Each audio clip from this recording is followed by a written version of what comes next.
All right, folks, welcome to Inside the Numbers with the People's Pundit. I'm your host, Rich Barris, the People's Pundit. It's Friday, so get your questions in. I will try to do my best to answer them. Don't forget to like the videos if you like them and share them far and wide. Smash the like button, share. Smash the like button and share. If you're on Rumble, it would be great if you could go on over to Locals and do the same thing. If you're on YouTube, it would be great if you could go to Rumble and do the same thing. For a minute of your time, it helps us tremendously to do that. We'll have an update on the public polling project here in a second. I just glanced at it. I can't believe how well it's doing. We are polling in the rears, and I am okay with that as long as, I'm okay with it. It is what it is. I'm taking the risk in doing it, but we are doing well.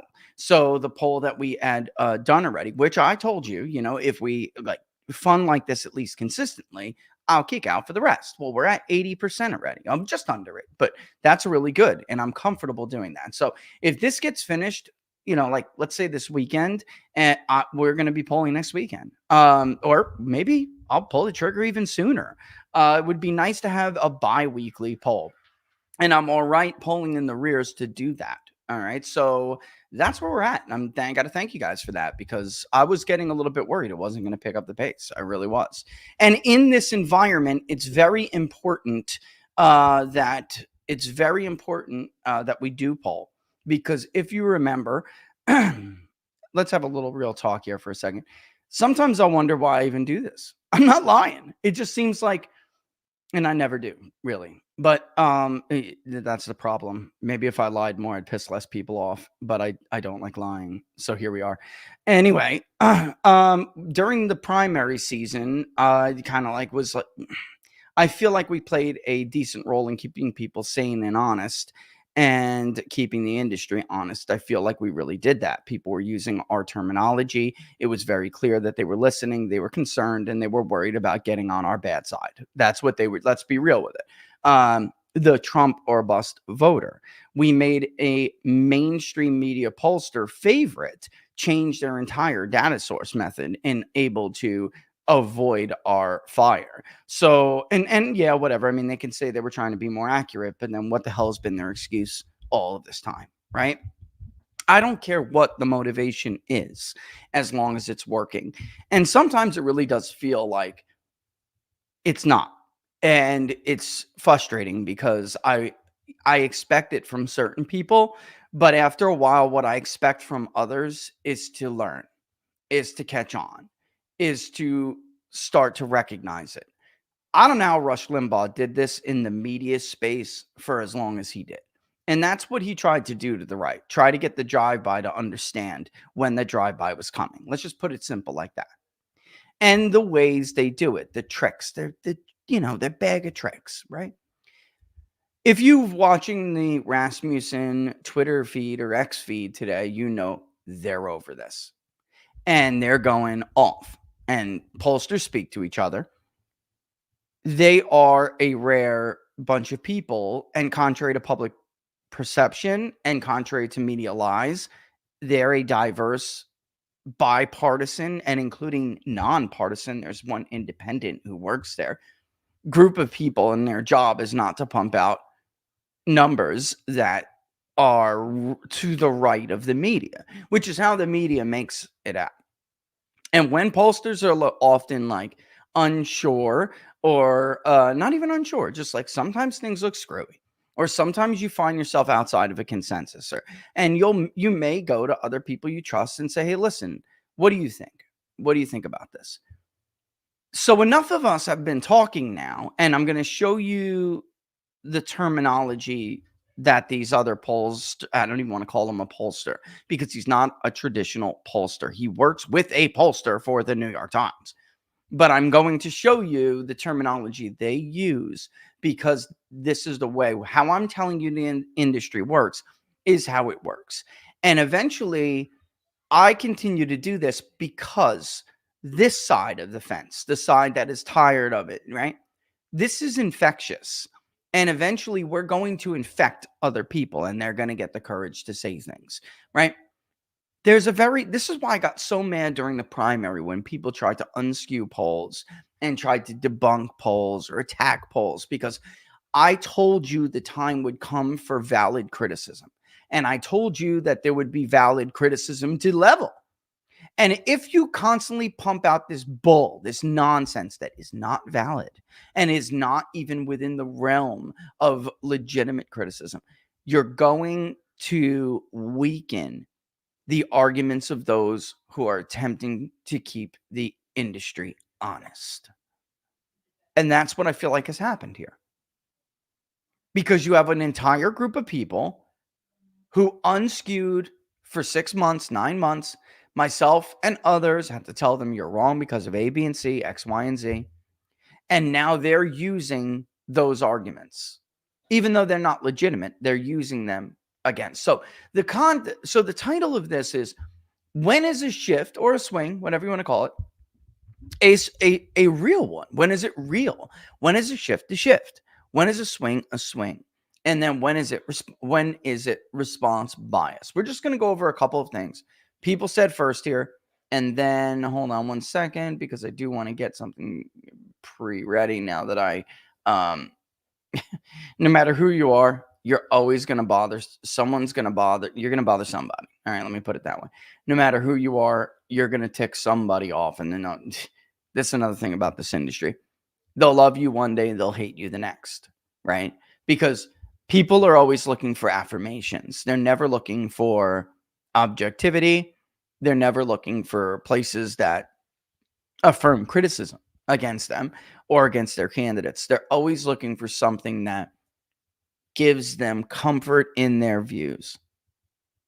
And it's one of the hardest things to do, especially when you're in this field, in this industry. It's one of the hardest things to do to try to guard yourself from that. All right. And unfortunately, very, very, very few do it well. People fall victim to their own biases, their own assumptions. A great example of this would be the Democrats right now looking at the polls and saying, oh my God, is this bump over? I thought Tim Walz was going to help us with these voters. You wanted to believe Tim Walz was going to help you with these voters. You wanted to believe Joe Scarborough was telling you the truth. You wanted to believe the cover of the New York Times is not bullshit. You wanted to believe all of this. I don't know how many more times you got to be duped before, you realize they're lying to you. Because there's a point when a fake shift can become a real shift. They can manifest that. They use you to try to manifest a reality. How many more times are you going to let yourself be used? The same goes for the right. So don't think you're escaping my criticism here. You're not. How many times are you going to allow yourselves to be chased under a rock like a coward before you realize you're a coward who's being chased under a rock? At least the other one is just like, well, no, it's a hive. And think, I'd still rather be a hive than a coward because they don't know any better. Implicitly, you think a coward's supposed to know better, right? So in any event, let's look at a perfect example here of how the media delivers this stuff and how they try to do this. It makes it very difficult to understand when a real shift is a shift. And let me just say this up front. Our poll went from a comfortable Trump lead to a marginal Trump lead. I'm not telling you there wasn't any movement here whatsoever. There was. But I am telling you that they will exploit to exaggerate. Meaning, what are they exploiting? There was a very, very clear response bias in the data. Everybody sees it. The only difference is that I'm the only one telling you about it. The rest are going to exploit it. That doesn't mean Black women in some significant percentage did not move to Kamala Harris. They did. She's still underperforming Hillary Clinton with them, which is not good, but they did move. Much of the rest of the shift was a response bias. Let me explain to you right now. Here is Scott Rasmussen, who did much to fuel this narrative, this BS narrative, that Kamala Harris was on her way to some massive surge. In fact, the fake election modeler, Nate Silver, used this poll to say the streams have crossed. It was this poll. If you went to either his site or his former employer who fired him because he's a loser who can't do his job, you would see they didn't link to any poll. They linked to Scott Rasmussen's tweet about the top of the poll, the top line numbers of the poll. I joke you not. He is now the president of Remington Research. He is no longer a pollster for Rasmussen Reports. He was pushed out of Rasmussen Reports. I'm just telling you the truth here. Because of Daddy's ties to CNN, he always had a leg up, and he can always find a place to go. Remington Research is an anti-Trump rhino Republican polling firm. I'm sorry, it's just true. I've known some of them who have worked together. I like them. I like some of them. Others I don't. It is a Jeff Rowe, Axiom-connected polling firm. They are no lovers of Donald Trump. And Scott is not very friendly with his former employer either. It's just the truth. It's not a matter of, I'm not talking trash here. I'm giving you context that you probably should know. If the source of a news report had some skin in the game or some history that was relevant, should the news consumer not know of it? Of course they should. That used to be like basic standards of disclosure in journalism. By the way, we have identical wording over at APOR, standards of disclosure. This is like level 1, including who the hell is funding your survey, which we get no answer to. All right. And I'm not saying anything, but here we go. Last week, when the streams crossed in Nate Silver's bathroom, they linked to this tweet that was a claim. This is what we found. End of story. No real serious background on it. Nothing. And it showed Kamala Harris with what? A 5-point lead nationally, I believe. 5 points? Okay. Now, we're back to this. Where actually, which is weird, I'll be honest with you, it's weird. Harris is doing better with registered voters than she is with likely voters. Okay, see, last week, Harris +5. And so she's up only 1 now. And then with leaners among likely voters, however, the race is tied at 47, which ironically, you did not get reported to you, right? So for some reason, when Marquette comes out and Trump is ahead with registered voters in Wisconsin, you're only getting the likely voter number where Kamala is ahead.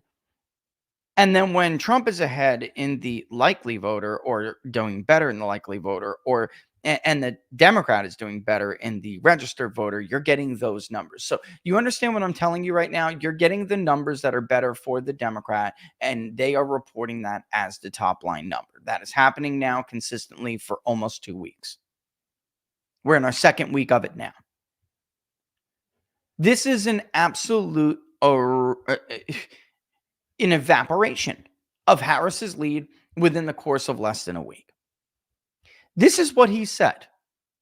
Half of survey conducted before Harris announced Walz as her running mate. Harris did better in that half before Walz was announced. While Trump led slightly on the second, the difference may just be statistical noise. If it was a meaningful shift, it likely had nothing to do with Walz. The stock market fell by about 1,000 points in between, and that may have had an impact. Whether it lasts remains to be seen. There's a few things I'm going to correct here. One, starting with this. Simple question. It's only a significant trend when Donald Trump is the benefactor. When Donald Trump's opponent is the benefactor of that trend. The 5-point shift that you found in your last poll to Harris from the difference between her and Biden's performance was enormously significant in the media in their reporting on their own poll. It crossed Nate's streams. This was the poll that did it. There was no other poll. There was no national poll other than Morning Consult. This was the poll that did it. So let me ask you. So the momentum is only significant, or the alleged momentum, at a 5-point, roughly 5-point size. is only significant when it benefits Trump's opponent. It is not significant when it benefits Donald Trump, who was leading in the second half. See, real pollsters would actually find that pretty significant. It would tell us one of two things. I'm going to bring up Mark again here from Rasmussen because he's one of the few who's actually been honest about this. Did Mark Mitchell from Rasmussen Reports and myself, not independently, by the way, tell you that there was a period of whatever it was, whether it was real or whether it was response bias, and I'm going to argue to you it was mostly response bias. I'm just telling you that right now. But nevertheless, whatever. It moved the numbers. And if we stopped polling that Sunday, both of us would have had a Harris +3, Harris +2, depending on his survey versus mine, but a small Harris lead nevertheless. It would have been a small Harris edge. But we didn't stop there. We didn't stop on Sunday like others did. And remarkably, we found Trump regaining ground. Now see, 3 different pollsters, 4 different pollsters, 5 different pollsters, seeing the same thing, which, by the way, CNBC saw. Their national poll that was just released is Trump +2. That was released yesterday. They saw the same thing. Harris with a modest bump for a little bit, but if you keep going, it's gone. That's called a response bias. Public opinion does not shift 5 points in 6 days unless there is I would use the word catastrophic event or a significant event. Just like I told you that I don't think Donald Trump is really up 6 points after the assassination attempt. And likely expect this thing to tighten, even with Biden on the ticket, because that's the world we live in. That's the United States of America in the modern era. Electoral college, different story. But nationally, let me put it this way, folks. If Scott Rasmussen would have polled the same group of people that he polled from the week prior, he would never have found the 5-point lead for Kamala Harris. And had he polled this week the same group that he polled the week prior that gave him the Harris +5, he would not be finding a 5-point shift. We know this. We've all done these exercises before. Well, not all of us. All of us who have been ahead of the curve in this industry have done it in some way, shape, or form. Barnes and I on Monday talked about the Rand Corporation sponsored study by Dorn's Life that did this years ago. We've done it since. We partnered with our vendor, that's a voter file vendor, along with a panel supplier, one of the better ones in the industry. And we did just this, where you can literally retarget the same people, obviously. In 2016, our tracking poll was 25 to 33% repeat interviews because of this. We were trying to reduce, and what we were really trying, it was a test. It was an experiment. And we were trying to see, based on Dorn's Life and other research that we had seen, will this be the case? Will we have a less volatile national poll than others? ABC, in a week that ABC went from Hillary Clinton +14 to Hillary +2 in a week, our poll moved no more than 2 points. That's it. Because the shift in the ABC News poll was not real. It was a response bias, and in that case, coupled with the pollsters' assumptions about who's going to come out and vote and who's not. And they changed up that likely voter model because they thought that they were getting really crazy Clinton leads. And they're going to herd at the end here. Boy, this is getting annoying. They're going to herd at the end here in order to try to not look so foolish. And pollsters do that. Unfortunately, it's the same repeat offenders every damn year. So again, this is not real. He's not finding real. And even if he did, you're telling me the momentum is only real when it benefits the Democrat, but it's not real when it benefits the Republican. There's something very wrong there. Let's move on to our next one here, because again, this idea that we all do talk to each other is a problem for them.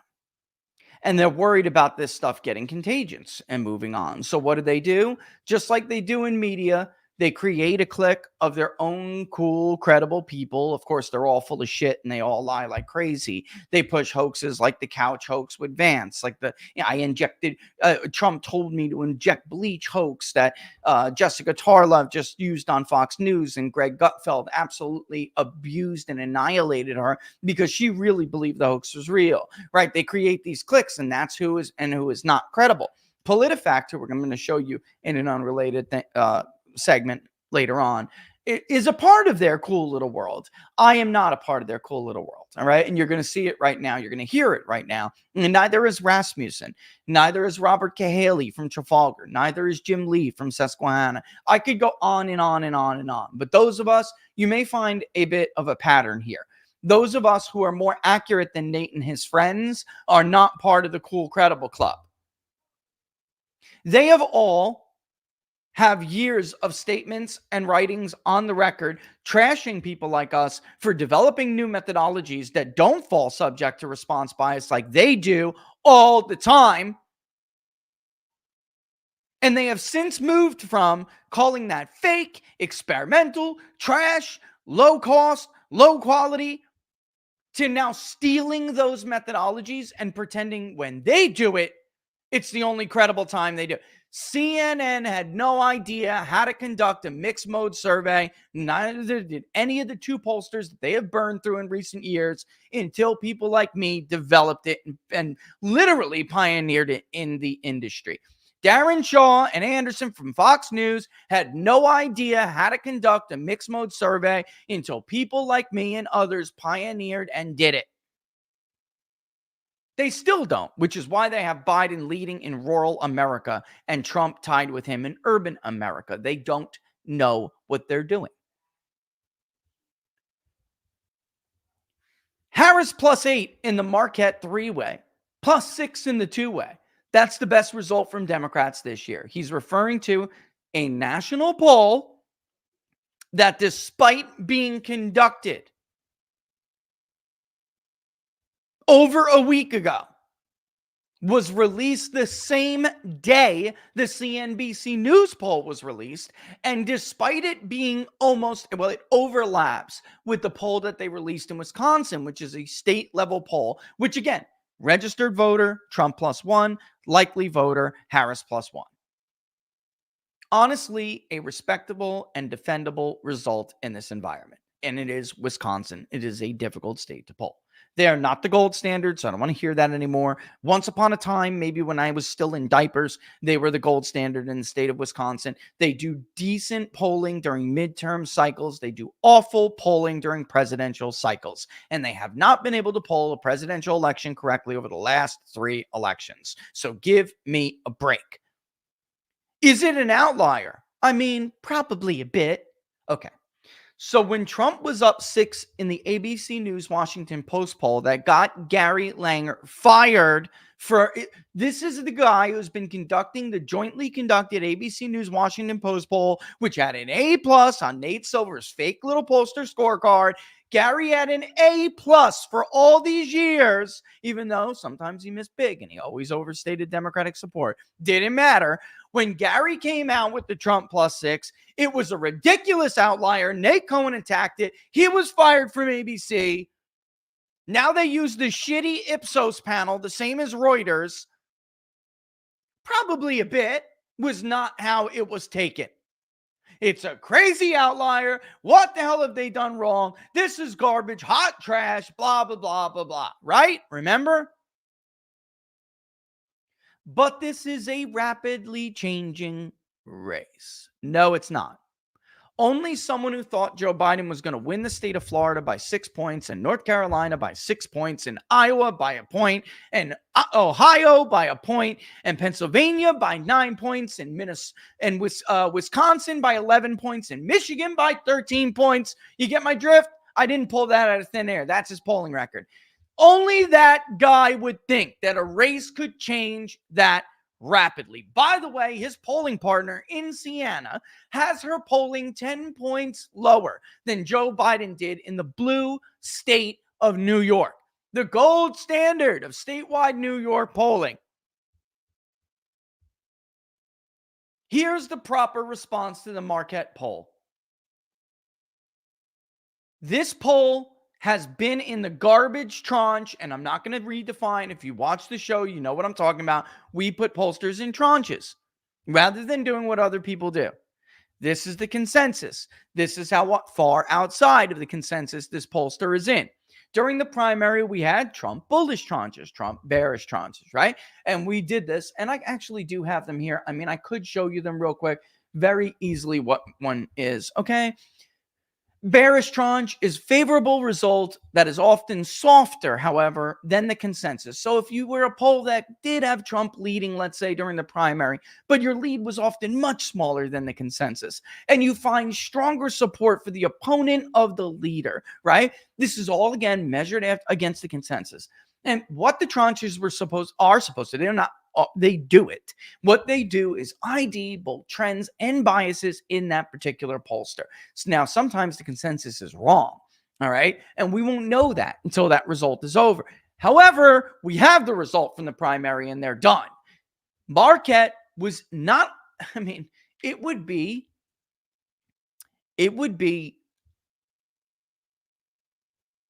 generous. Let me use the word generous. It would be generous to put Marquette in the DeSantis bearish tranche. They still had DeSantis leading nationally when other pollsters had Trump double digits ahead. In fact, if you remember, they were in a tranche with the Maris poll. And we use them as an example to show you what a likely shit poll looks like in the tranche. And guess what? They performed like shit. They were way behind. In some cases, 45 days behind to show the trend in a race.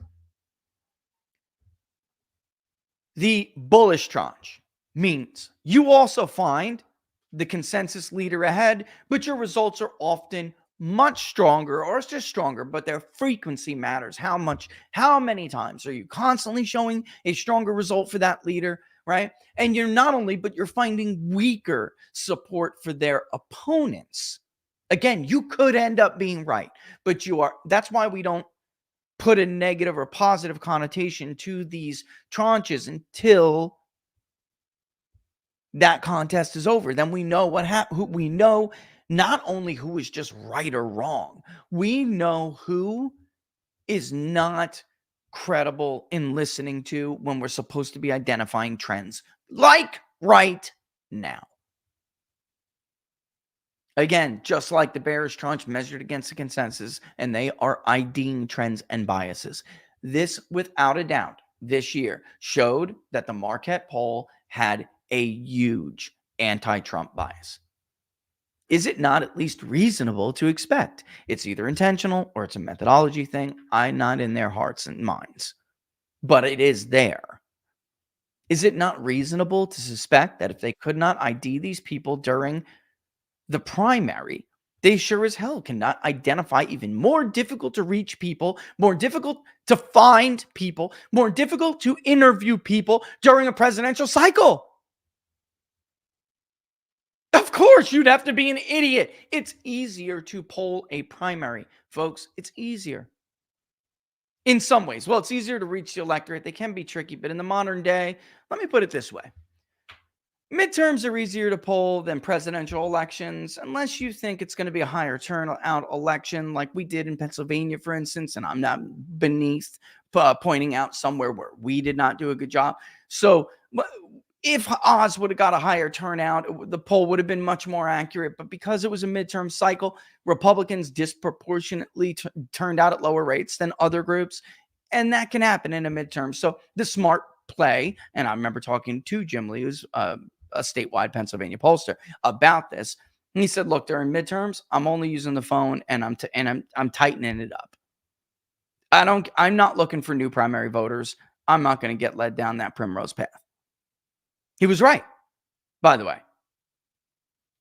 But during presidential years, it is a totally different animal and much more difficult to identify and find. And when you do find them, the pollster has to make a decision on to whether or not they believe. Some great example, 2016. Do you believe those Ohio River Valley voters that they're coming out, and they're coming out much bigger rates than they have in recent years? This guy hasn't voted since he voted for Kerry in 04. And oh, by the way, he's going to vote for Donald Trump in the hills of North Carolina in 2016. You had to make that decision. And a lot of these people screen those people out.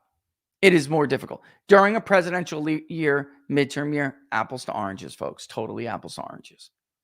And during this presidential cycle, Marquette has not done a good job.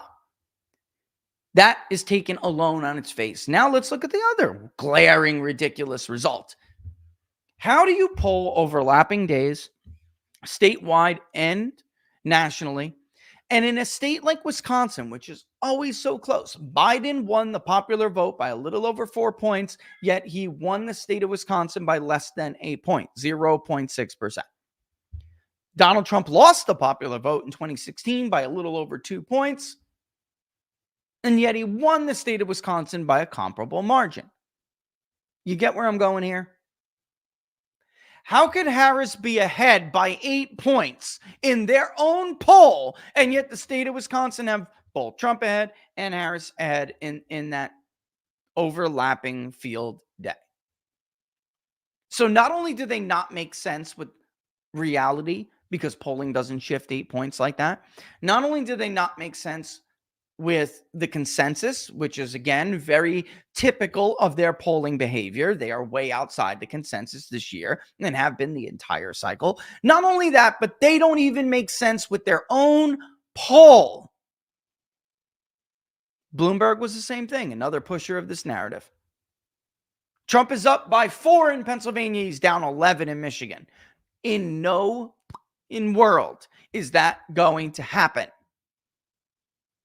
And we've been over that. We've been over what they should have done as a pollster if they were being credible, but they did not do it.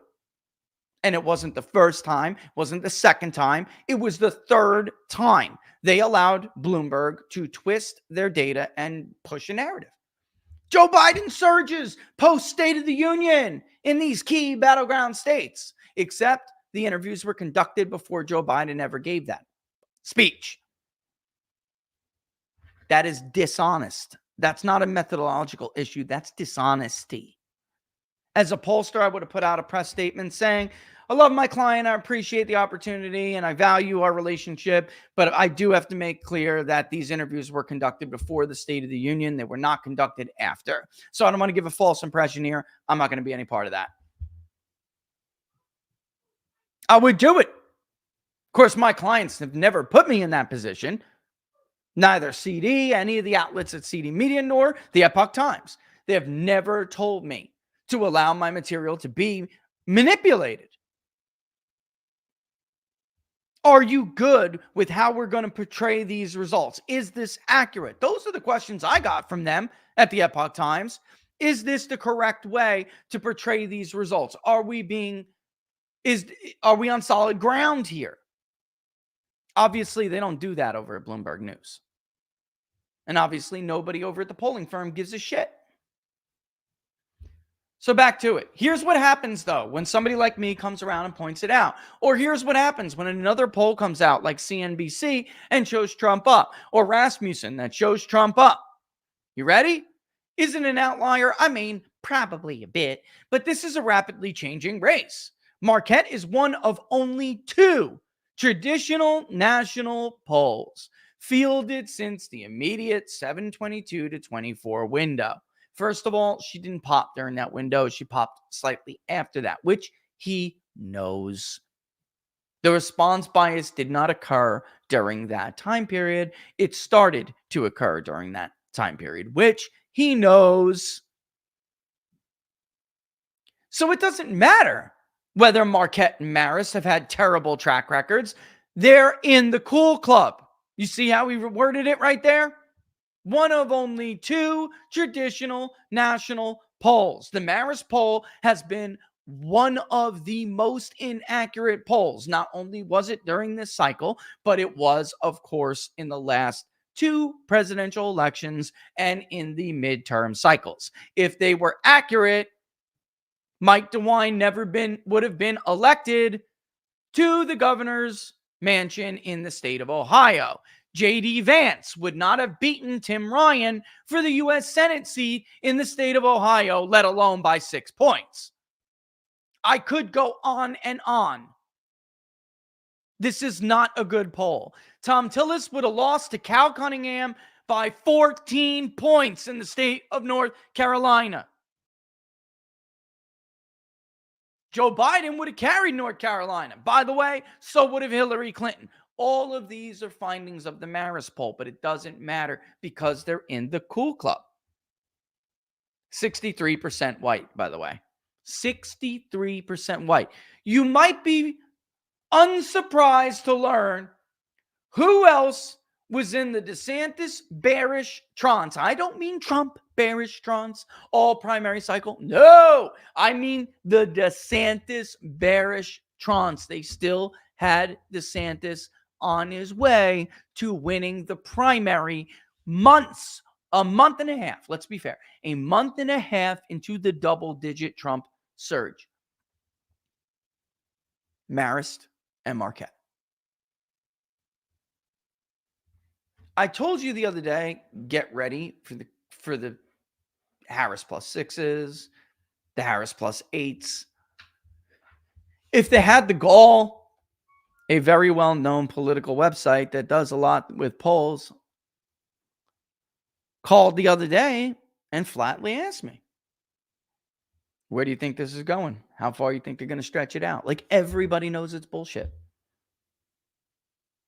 And I quote, I told them, you will see pollsters like Marquette come out with tight races in like a state like Wisconsin where they poll, and watch.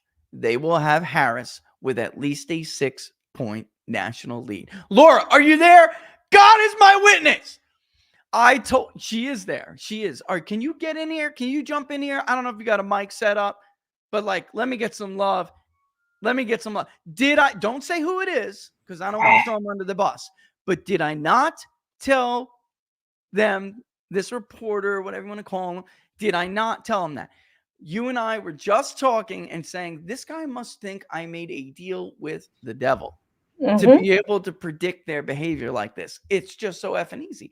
Did I or did I not tell these people that Marquette, I specifically said Marquette or Marist would do this first, and then watch Quinnipiac probably is next. But did I nail this? Nail it. Exactly what was going to do. Of course you did. This guy, if you're him, what do you think sitting around like, if you're him, like, what do you think? Oh my God, they did it. Like, it happened less than 24 hours later. Yeah. Right? It was like bad to the bone, baby. That means I know that's her call for somebody. All right, I'll let you go. Go ahead, take your call. I know who that is. Go ahead. Nothing but love for you. Grab me my questions, please, when you get a chance. But I mean, I had to bring her in here so she could tell you this. It's God's honest truth. It was less than 24 hours later. Bam! There it is. Unbelievable. And so let me just bring up here, we have Zachary Hayes. It says the tell that this poll is an outlier is the 2020 recalled vote, which skews too heavily for Biden and is not close to the actual result. It's a fair point and worth looking at, but recall vote is really tricky. Our best pre-debate poll of the cycle for Trump was Trump +5, Trump +6 versus Harris. Was actually his very worst by recall was Biden +12. Listen, both are fair points, and I've told you this in the past. But let me just say this, and hold on, let me just get a sip, and then we'll say this.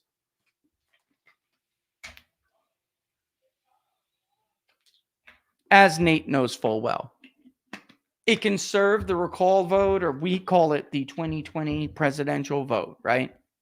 I always tell you, this is why a pollster cannot wait by recalled vote from the prior election. And there's two reasons. One is you have new voters. You have people who didn't vote. Maybe they skipped the vote for whatever reason that last cycle, but they're going to vote this cycle. What do you do with them? You keep them empty values while you apply a rake weight? No. I mean, I know some people do, but you should not do that. What happens when you assume? You make a what out of you and me. That is basically what they're doing. Trying to guess values that they don't have.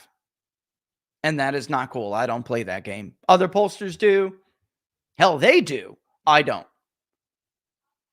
Then there's the other reason, which is that people lie. We have routinely seen black women lie to us about voting for Joe Biden last presidential election. We have showed you this in the polling. People lie, and then there are people who are unaccounted for. Their values are unaccounted for, so you cannot wait for prior vote or recalled vote, whatever you want to call it. That's true. However, how the electorate in that sample voted, of course, it's going to have a sampling error, but it can serve as a red flag. And for instance, when the Main Street FAU poll comes out that shows Harris with a slight lead nationally, shows that only 36% voted for Donald Trump in 2020, it probably is a red flag that something went wrong here. It's a response bias. You're speaking to more voters of a different flavor than you did the prior month. And I am willing to bet anything that if Maris gave me their data set or Marquette gave me their data set, I would find a rural vote that is way too educated or way too female, or I would find, because that's what they're doing, folks. That's how you end up like Fox News and these others end up. Maris, great example. In the Maris poll that moved to Harris +3 after being for the first time ever a Trump lead, which is crazy. By the way, Maris still had Biden leading when everyone had Biden down significantly between 2 and 6 points, including Nate's traditional polls. CNN had Biden down 6 when Maris still had him up. And in the Maris poll, you can clearly see Harris got her lead from a shift in the West and a shift among rural voters where she surged supposedly 10 points. Yet somehow the electorate in urban America moved to Donald Trump. That's a response bias. If I dissected your data, if you sent me the CSV file, share it with me on Google Sheets for crying out loud. I guarantee you I will find it in a second. It will hit me. I'm going to be nice. Laura's listening. Square in the face the moment you send it to me. I will look and I will see something like urban vote, 58.7% female. Okay. Urban vote, 21.2% postgraduate. All right. I guarantee you. Guaranteed. And a recalled vote is a great way to throw up a red flag and say, hey, man, I think there's something wrong here. Without a doubt. All right. We'll be back with more after this. Don't forget, if you like the videos, like them, share them far and wide. And if you are on YouTube, it'd be great if you could just mosey on over to Rumble for a hot minute, and just literally a hot minute, and subscribe there as well and sign up there, like the video there. All of this does an enormous amount for us, believe you me. And of course, vice versa. The best place to follow us, as always, is right down there. Whoops, you're blocked out. Right down there, peoplespundit.locals.com, peoplespundit.locals.com. All right. We will be back in less than 30 seconds, and at that point, we'll have a word from our sponsor. Oh, no, it is 30 seconds. It's like legitimately straight up 30 seconds. And of course, all the links to all our sponsors and whatnot are below. We thank them, of course, for their support. I just got a text when we were talking. Mark Mitchell from Rasmussen is going to join us next week. We're going to talk about this. And we're going to, if we have time, I'm going to look at their Twitter feed because they are over this. Over it. And it's really kind of sad that there's nobody else who's willing to do it. So I guess it's Mark, it's me. I don't know where the rest of them are. They don't view it to be their role or something. Like, your job is to measure public opinion. When the media infects the industry like this, it's making your job more difficult. That's number one. It's also tainting your job. It's like if you're a lawyer and somebody could figure out anything worse to do than a slip and fall lawyer. Okay? Like, I mean, and actually some slip and fall lawyers are actually good people. That's not even a fair comparison. It's worse than that. It's worse. All right. We'll be back. Stay tuned with more.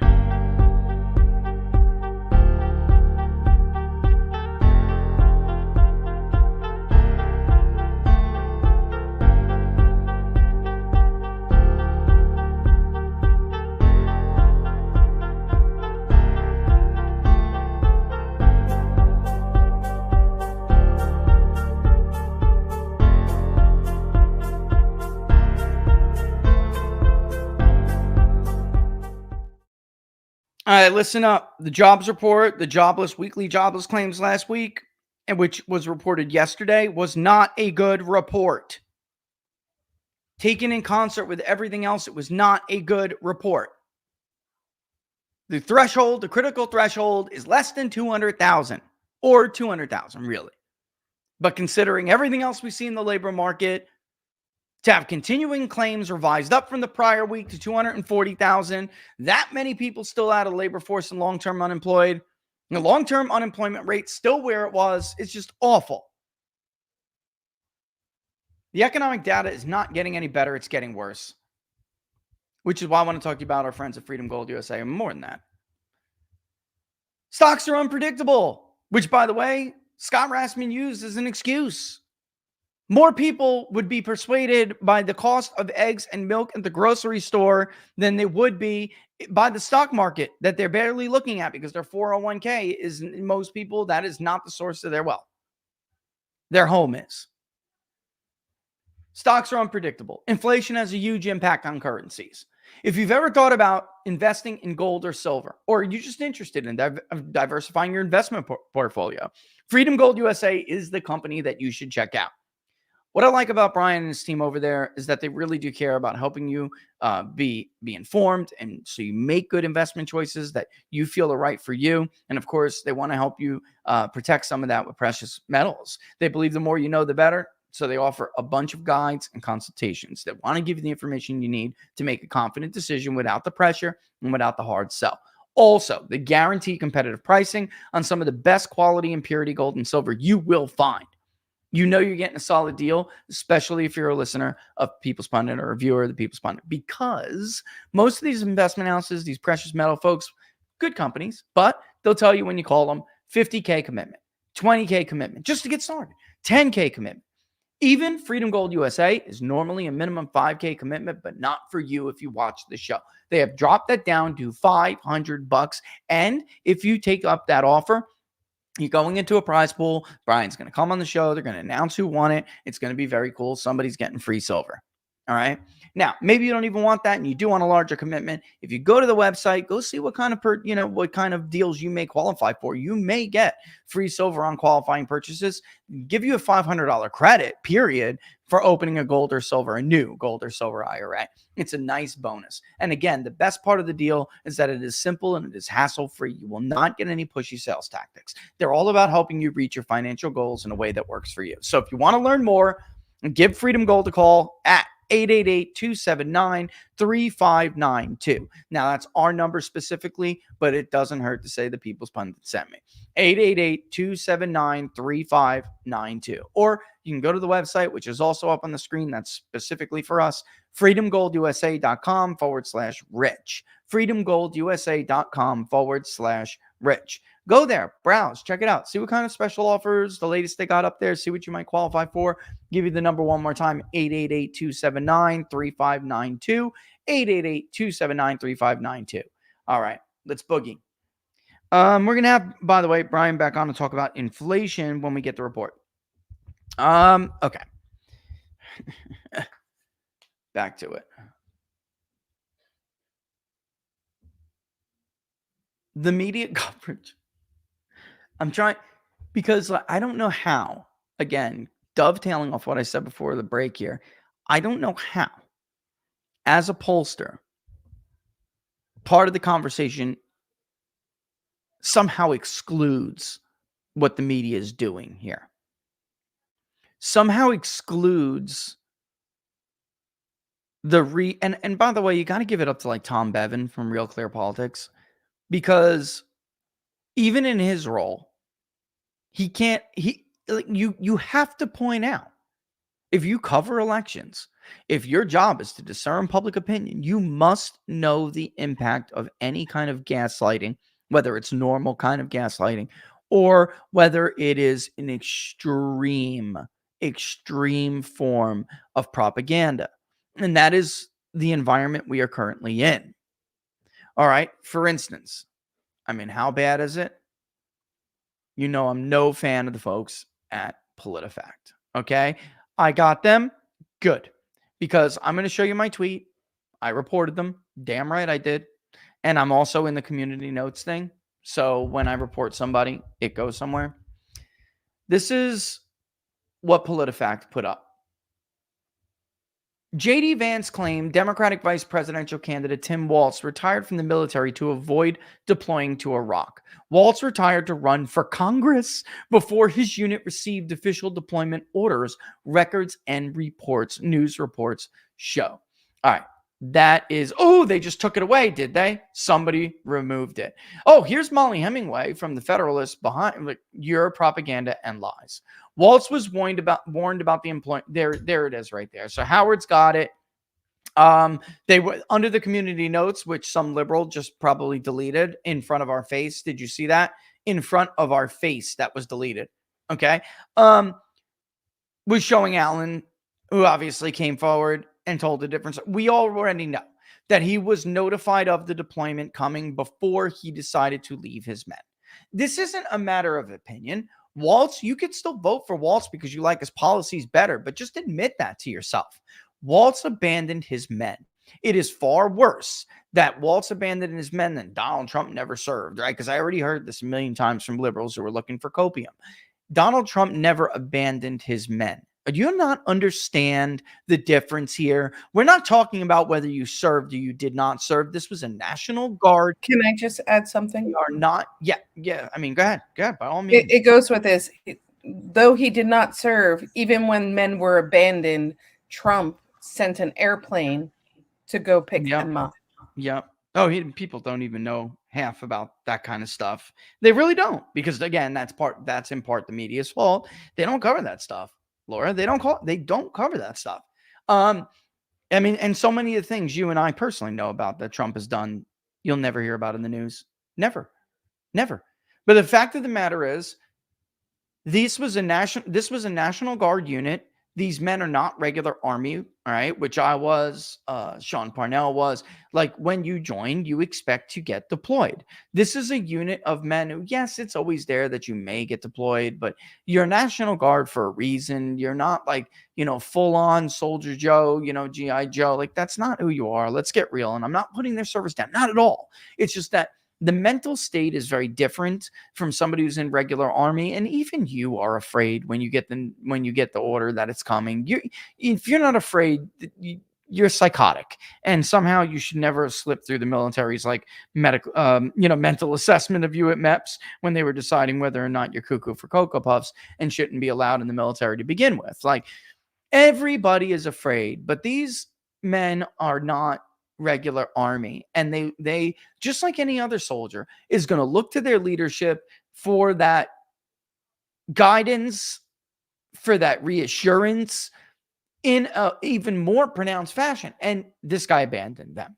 All right, unbelievable. So I just want to say I responded with this, okay? As if you needed any more evidence, PolitiFact is trash propaganda. This is why their, quote, journalists, I put in quotes for a reason, are fired when people like Sean and I, and I'm talking about my buddy Sean Parnell, release emails showing these lies are intentional. I've done it. Sean has done it. Many people have done it. They will be contacted by PolitiFact. You will see in the emails that they are not really about getting the truth. They're going to spin it.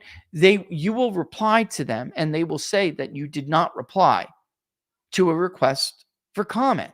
And by the way, Peter Baker did that shit to me at the New York Times. They lie. They say that you don't reply, and you do. And not only are you replying, you're replying with something that's debunking what they're saying. So I could have replied and said, no, here's the newspaper article from 2006, which shows he absolutely knew about the deployment before he decided to run for Congress. Here's the video from C-SPAN, where he is absolutely trying to infer that he was in Afghanistan and that his unit currently is in Iraq. Here's a video of him caught on tape by somebody who was wielding a cell phone at an event who said something different. It doesn't matter whether you're talking about this or his claim that he was in war. Here is Tim Walz, which there are many videos of. Here is Tim Walz saying, I want to ban the weapons of war that I carried in war, when he did not carry a Swiss Army knife into combat because he's never seen combat. Their job is to lie. That's why they're never fired when they're caught red-handed. That's why Amy wasn't fired. Her job was to lie. In my case, we now have the spreadsheet from the U.S. government. What they used to target me after the 2020 election to say that I was spreading misinformation about Michigan, it says on the fact-finding section of the sheet the information is true. I'm sourcing the data from the actual voter file. It's true. Amy's job wasn't to help me chase down those people who may or may not have cast an illegitimate absentee ballot. Her job was to cover for Jocelyn Benson, the Secretary of State in Michigan, who was refusing to give us the absentee ballot affidavits, which she was supposed to legally keep on file for at least 2 years. They're gone now. Not that we ever know they were really even there, Laura. For all you and I know, they never existed because Jocelyn Benson never gave them to us. She wasn't fired for lying about us because she's a liar. She wasn't fired for twisting up what I was saying about change of address flags in Fulton County because she's a liar.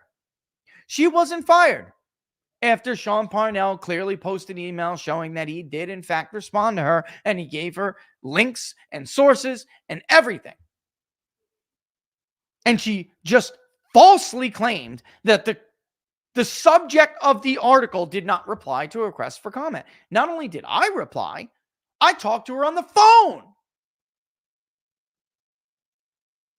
Luckily, in my case, Snopes fact-checked PolitiFact and busted them for being liars. In Sean's case, he was just run through the mud. In J.D. Vance's case, he's just being run through the mud. I don't know how you don't make this also a point of study or subject that you must study if you do what I do, because of course you have to know. Why else would we ask questions like, where do you get your news? Who do you watch when you watch news on television? Do you read any of the following papers, or do you get your news from social media? This is obvious. They want to know who's injecting them with what bullshit.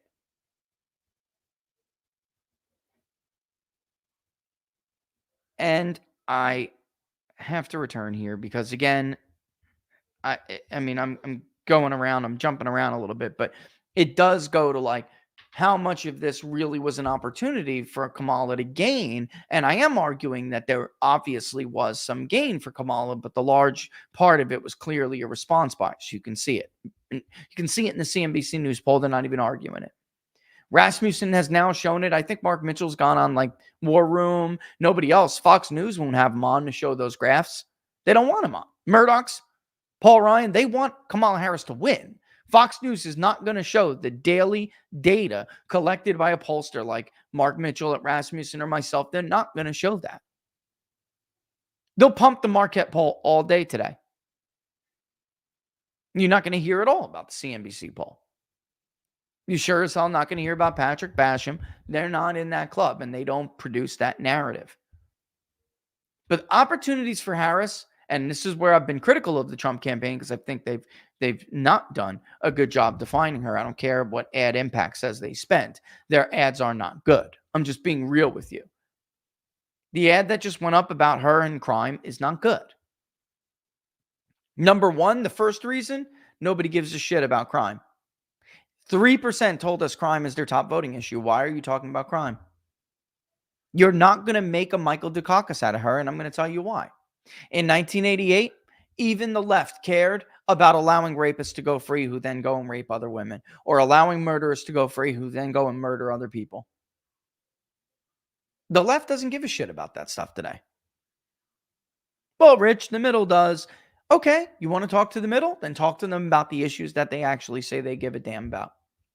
Not crime. Kamala Harris knows, and so does the media, which is why they race to help her. They know what I'm telling you is right. And they know when I told you only 36% was able to correctly identify that she was the border czar, that she was whatever you want to call it, name you want to put on it, only 36% could correctly identify that Joe Biden appointed Kamala Harris as the point person to get the border crisis under control. 36%. That's about the number, a percentage of people who identify as Republican. You realize how low that number is? They knew that. When they ran that round of Democratic internal polling before pushing Joe Biden out, they asked about that. They then shared that with their key friends in the media, and they helped them cover it up. And instead of talking about whether she's Jamaican or African American, and by the way, you should absolutely let Black American supporters handle that, and steer away from words like DEI. I mean, you're just falling into the media's trap. I'm not saying it's wrong. I'm saying it's not smart. And you should focus on the things that they care about. This is a Kamala Harris, a brand new ad running today from Kamala Harris. Here it is. Spent decades fighting violent crime. As a border state prosecutor, she took on drug cartels and jailed gang members for smuggling weapons and drugs across the border. Okay. Did I or did I not tell you the only crime you should be talking about is immigration? She pivoted. She took 5 seconds to answer Trump's entire new ad campaign, which will bombard. This will bombard his. She will override him because she's going to spend so much more when she eventually gets it up. I will say this. She'll drown him out. That's the word I'm looking for. And this is going to run on YouTube videos that have to do with, oh, let's unbox this makeup thing. Let's unbox this new facial exfoliation thing.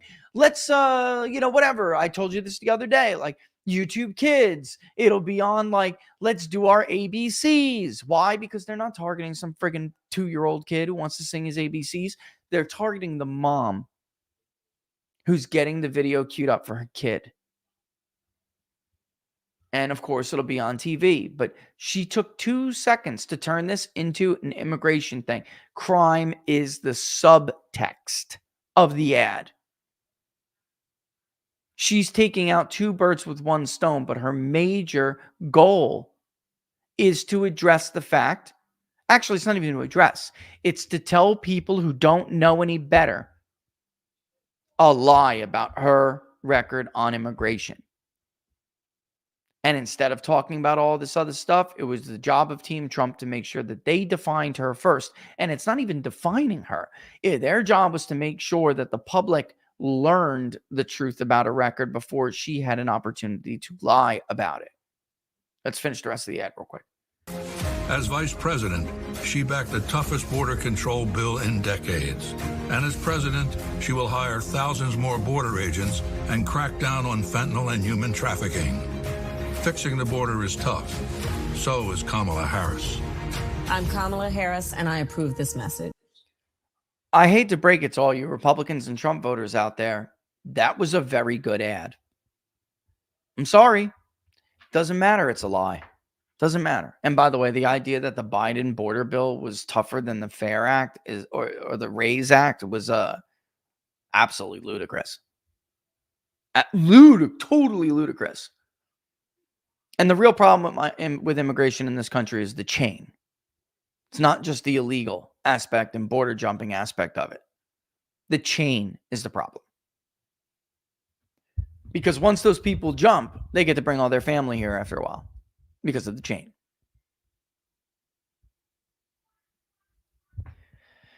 Doesn't matter if it's true or not. It doesn't matter what is true, what's false. All that matters is whether or not she's more accurately telling her story than he is. And given that there is no spring offensive period anymore in this campaign, they're going to astroturf the shit out of this, taken along with pollsters who are either willing or not knowledgeable enough to see that they're being exploited. But I'm more cynical than that at this point. I don't know how you're a morning consult and you don't see the pollster with the largest social media following in the industry, which I am, because Nate's not a pollster. He's not a pollster. I don't think there's a single pollster with a larger social media following than me. I'm pretty sure I'm the biggest actual pollster. I don't know how you don't see that guy tag you over and over again and call you out for your bullshit. I don't know how you don't see that. Of course they see it. So let's assume the best for them. And let's assume that they didn't realize that they were being used after the State of the Union. They didn't see me tag them. They didn't see me tag them the second time with Biden's second bounce. They didn't see me tag them this third time. I wasn't exactly nice about it, was I? Of course they did. But let's just assume they didn't. After multiple times, you don't realize how you're not reading the articles that are printed about your own poll. I don't believe that. Maybe not every article, but you are reading the article that your client is writing. My God, I hope so. Again, this is the poll that had Democrats +6 on the generic ballot in 22, South Carolina close, Texas tied. I mean, give me a friggin' break. How could you possibly give them the benefit of the doubt at all anymore? Which is why I told you, don't cite them like that. Don't cite them like that. Because when they pull this switcheroo, what Rui Teixeira called a switcheroo, when they pull this switcheroo on you, you're going to look stupid. And for those of you who don't think this puppy's astroturfed, watch this. Here is Kamala's opening statement in both Wisconsin and Detroit, Michigan. This is why they're going to hide her as much as possible. Because she can't even read the teleprompter correctly. I mean, she got away with it because the media is covering so much. But, and by the way, they are paying people $150 for 3 positive posts on social media. They're paying people to put asses in seats. It's not, there is absolutely, why am I telling you this? It's like, just as like a pollster has to see or has to ascertain what's real, what's like a real movement and what's a response bias or the result of astroturfing and glowing coverage, what's real, what's creating that response bias, then just as a pollster has to do that. I mean, you should be doing that when you're looking at campaigns, should you not? I mean, and then of course, if we're going to say something is leading to a response bias, we have to know what that is. Anyway, this is just a gem right here. What time is it? 1:10? I got to take another break after this, but look at this gem. Oh my God. Wisconsin. It is so good to be back in Michigan. Wait. It really is good to be back in Wisconsin. It is so good to be back in Michigan. Listen, let me tell you, I am clear. The path to the White House runs right through this state. And listen, I am clear. The path to the White House runs right through this state. I took on perpetrators of all kinds. She was supposed to say, "Let me be clear," by the way. She not only got that wrong once, but twice. The speech says, "Let me be clear." Summer job at McDonald's. I had a summer job at McDonald's. So hear me when I say. So hear me, Detroit, when I say. What's particularly scary about this and so conclusive with the fakeness, the hand gestures were this. So not only is the speech exactly the same, the inflections and the tone exactly the same, her hand gestures. I got a summer job at McDonald's, right? Watch this. I got a summer job at McDonald's, right? So hear me when I say, it's like really creepy. Look to the right, the left, the right, and then down, right? Summer job at McDonald's, 2 hands to the chest. This is why you're not seeing her. This is what they're doing with her. When JD Vance is outside the plane, talking to reporters, saying, I'm just looking at my plane, my soon-to-be plane. Where is she? Have her come out here. Let's talk. Let's answer some questions together. When he's doing that, she's inside doing this. When they close the curtain on you reporters, or maybe not. Maybe they're not even doing that to you guys anymore. Maybe you're just such a bunch of hacks that they're doing it right in front of you and you're cool with it. You think it's all right. Far from the days of the Miami Herald sitting 2 seats behind Hart, listening in on what he's saying to see if they can get a scoop. And by the way, the Washington Post was covering for Gary Hart back then too. It wasn't until the local Miami Herald, who wasn't in the cool crowd with Nate Cohen, right? It was only until they forced their hand. The Miami Herald was under fire for 36 hours when the Washington Post knew that story was true. You know that? They were under fire. The lead reporter on that story, because he was a hick reporter from Miami. And they did think of them as hicks back then. He was just a hick reporter from Miami.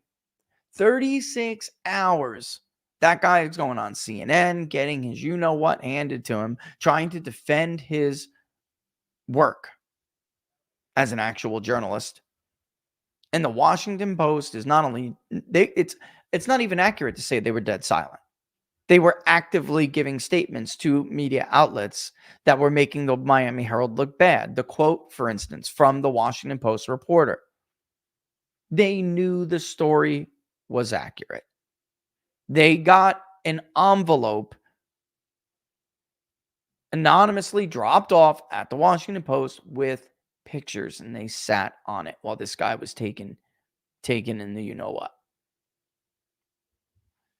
So... it's unbelievable. And by the way, I'm watching you guys, what you're doing here. I don't want to single anybody out, but you're all doing very good with the Public Polling Project. It's unbelievable. I'm not getting through the show here without seeing ding, ding, contribution, ding, contribution. And I just want to let you guys know I see it. Thank you for it. I mean, you're doing very good. I was very worried. I'm not going to lie to you. I was very worried about the viability of this project in this economy. I was wondering what plan B was going to be here. I like this. I like doing it this way. All right. We can talk about that in a minute. Let's get back to what is she now? Miss Rust Belt, right? Was she raised in Scranton, Pennsylvania now? I don't know, Laura. I can't tell. She goes to Georgia, speaks with a Southern black accent. She goes to New York and speaks like she's from Bedford-Stuyvesant or something. She goes to California and tries to sound like herself. Really, it's insane, Laura. She's an Indian Jamaican who was raised in Canada. Like what in the flying, you know what? I don't know. Let's get back to it. All I gotta say is she's no. No, I don't want to see it. I know she where you go. loosens belts well. Oh, God. You're killing me, Laura. For those of you who didn't see Laura's little special appearance on Battleground last night or 2 nights ago, she's brutal. You think I'm bad. All right, here we go. I know Donald Trump's type. Hey, Laura, did I catch that in a good spot or what? I wonder how Donald. I know. Let's go back. Sorry. Let's go. That's the most real moment in this whole damn video. It's just too easy. Just like And her. I can make fun of Trump too. There's plenty to make fun of Trump with. It's just the one thing you cannot make fun of Trump with is him being bogus. He's not fake. He is what he is. I mean, yeah, he does he's been in the entertainment industry for a long time, and he can the Trump behind the scenes is a much more measured Donald Trump, and he's not. I mean, to some degree, he is putting on a show, but not in the way that it's not the same as what other politicians are doing. And Harris isn't alone. All politicians, Republican, Democrat, they're all full of crap. They're all a bunch of liars. But Donald Trump is he's not lying about that. He's not lying about who he is, what he does, what he'll do when he's in office. That's very different. So, and why does any of this matter? If this is a question of authenticity, then she's in real trouble here. You understand what I'm saying? If this is a question of authenticity, this is going to be a major problem for her. I just don't see how anyone doesn't see that. I don't understand why others don't see what I'm talking about. Of course, she's absolutely going to lose to Donald Trump if this becomes a 2016 environment, when it really comes down to who do I trust more? Who do I trust more? Who's telling me the truth? And my God, folks, holy moly, maybe polling a lot earlier than I think. If this keeps up, it's going to be the single best day for the Polling Project as far as singular donations, I think, contributions. I can actually look and see real quick. I'll update you at the end of the show, but we're at 111 contributions, and it's over 80%. And you got people who are you know what it is? And that's actually my point. This goes to my point before I finish the last couple of seconds of this. It goes to my point. People are starving for authenticity and honesty. They are. Or at least a good deal of them are. And the question remains, is that what this election is going to be about? Because if it is, she's finished. She's cooked. She's cooked. Folks, despite they astroturf for Hillary Clinton too. But I polled all of 16. I remember we had Hillary up. There were times when Hillary was actually up. Now, it was always so close that it was a toss-up election, and the media did not give you that correct impression. It was always close enough that it was a toss-up election, and the states, in our opinion, it looked like, because I had been someone who was ahead of the curve when it came to the popular vote. I did not believe Mitt Romney needed to win the popular vote to win the election. I had been thinking, I've been arguing that, not thinking, I've been arguing it all the way back then. And then come 2016, my point was very clear. This is no longer, and that's largely because of immigration, illegal immigration, that started that trend. We have states that are no longer at all even close demographically than the rest of the country. Back in the 80s, that wasn't like that. Back in even 2000, when the popular vote was slightly for Gore, but Bush won it, that wasn't like that. It's way worse and way more pronounced now than it ever was in 2000 and in 16, obviously, but it's in many ways gotten worse in 16. The argument is, however, that Trump is doing so much better with non-whites that she could win by a smaller margin than what was previously required of a Democrat and still win the Electoral College. So 2.5 points, 3 points, right? I'm all right with 3. I'm not sure about 2.5. I'm not. 3, I can see. 2.5, I can't. Look, Republicans won the House vote by 3. Look at how close Nevada was. Look at how close Georgia was. Warnock only won that first round by a point. A point. I mean, any more than that, where's it going to come from? It's got to come from those groups that put some of these Democrats over by just a hair. Mandela Barnes still lost, right? It would come from the Mid-Atlantic, largely from Pennsylvania and those working class people. That there were a lot of Fetterman Trump voters. There were a lot of Shapiro Trump voters. Those people they're going back to Trump. So where's it going to come from then, right? It's got to come from those voters, that 9-10% in Georgia, that switcheroo. Speaking of switcheroo, it's got to come from those Hispanic men we're seeing, those black men in the Midwest. That's where it's going to come from. So there's just, to me, Is it possible? Yes, it's possible. I just don't at all think it's likely. It's like she would have to do so much better with white voters than even Hillary Clinton did, and that's not going to happen. I just don't, because Hillary's going to lose more than, I mean, Kamala's going to lose more black men than Hillary lost. Sorry, it's just true. At least it is right now. Definitely, she's going to lose more Hispanic men than Hillary ever lost. She's going to lose more non-college whites than Hillary lost. I mean, give me a break. Polls be damned. Of course she is. So 3 points, all right. Anything below, I don't see it. All right. So my point being is that even with the astroturfing, she's in a worse position than Hillary Clinton was at this point. Why? So when I tell you Trump is still the favorite to win this election, and that's, yes, my opinion, I guess. But is it really? If you just use objective metrics?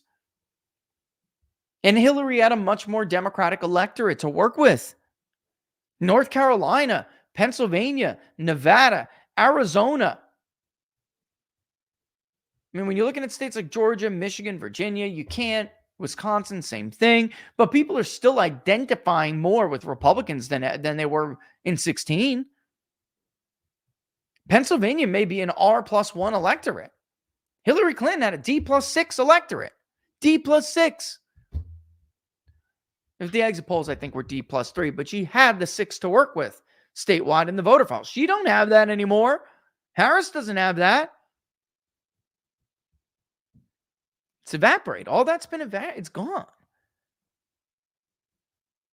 Which is another reason, again, why if you're on the right, and you're part of this panic fest, you're pathetic. You're honestly totally pathetic. All right, let's watch the rest of this real quick. Right, son? That's the man grunt. Say something. You're so pathetic. You're such a loser. I don't think you should continue to do that, especially with this woman on the TV. Let's roll. I know Donald Trump's type. And I'm Donald Trump's type. Say, I know Donald Trump's type. I know Donald Trump's type. And are we ready to fight for it? And are we ready to fight for it?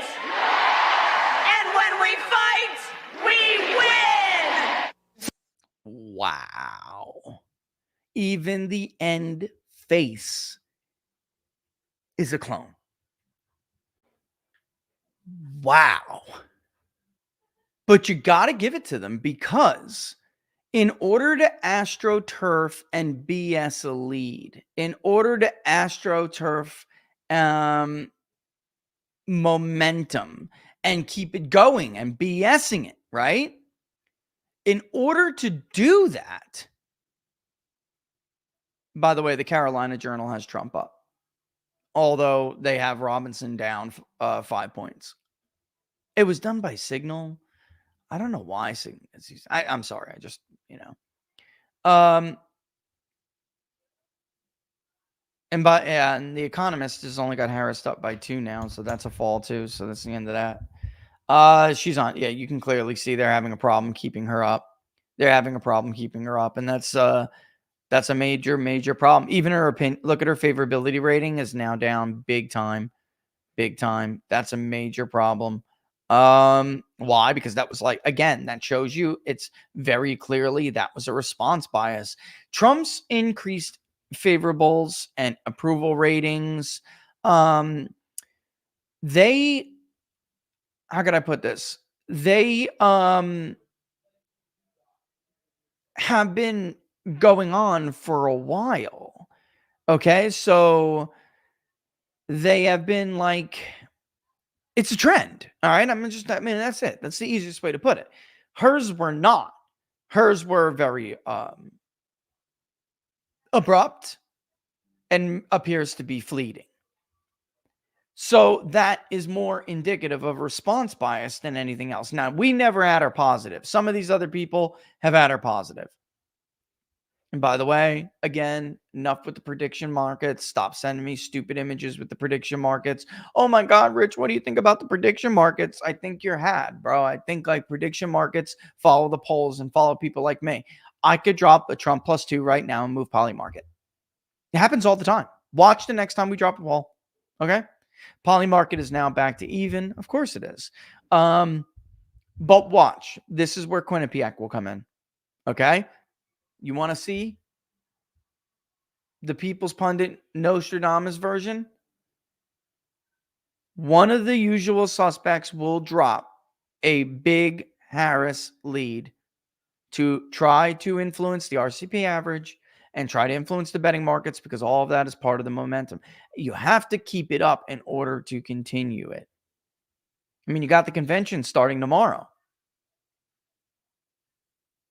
Which, by the way, Democrats are smarter with that. When they hold their conventions, they actually do it.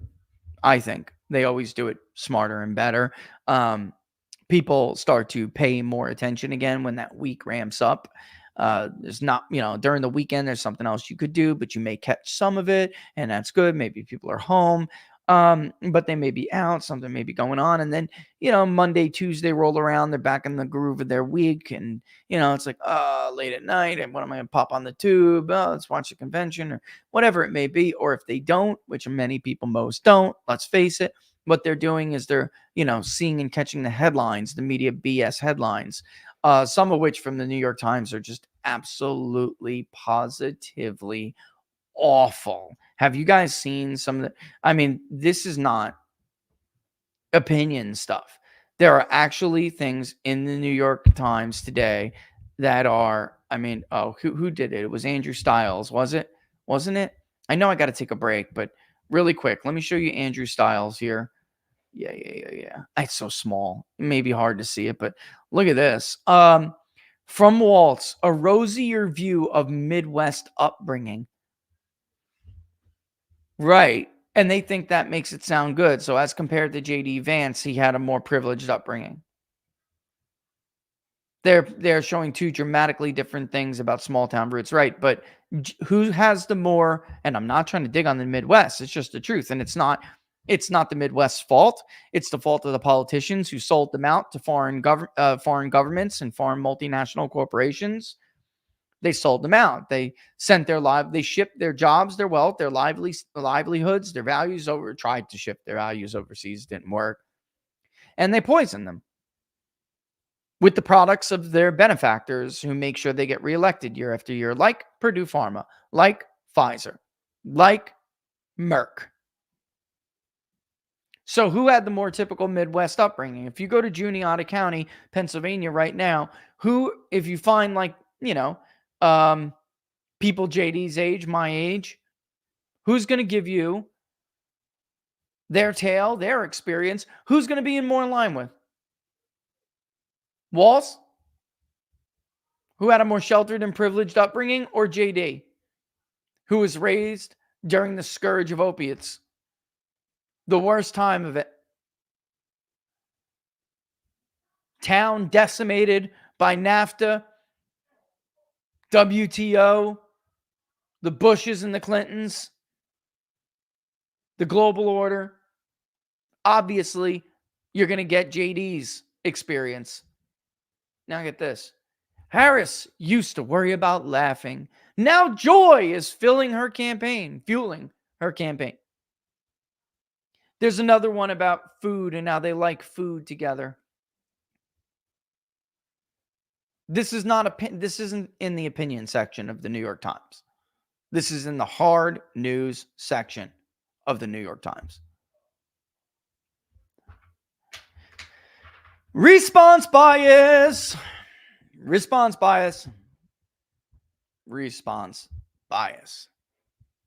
Everybody together now. 1, 2, 3. Class, response bias. Very good, kids. Let's take a break. Listen, never know what they're going to drop on us next. All right?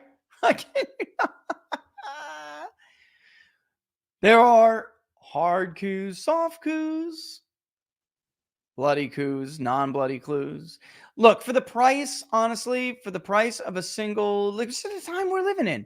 Next will be the bird flu. Got people assassinating people, other people throwing out presidents, Moderna getting all this money for an mRNA vaccine for the bird flu. We know what's coming next. Look at those headlines. Just take a cue from Laura and I and make sure you have peace of mind with the new wellness company Contagion Kit. Ivermectin, hydroxychloroquine. Look at the new color, by the way. They listen to me, right? All these life-saving drugs that you can have on hand for peace of mind with a new nebulizer, which is just amazing. Go to twc.health/TPP and get the new Contagion Kit today, without a doubt. Look at all those different cool colors. Again, twc.health/TPP. Obviously, that's for the People's Pundit.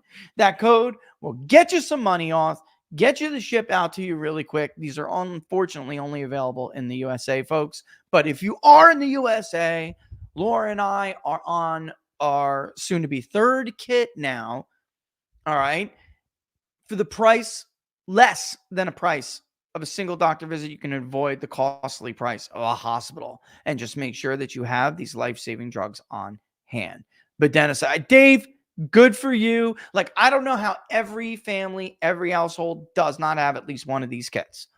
And when I had that tonsil issue, a month and a half ago or so, I wanted to get my other one because I realized how fast you can actually yourself may need them. And we were very concerned about the kids, having them ready for the kids in the event of an emergency. And by the way, it could be anything.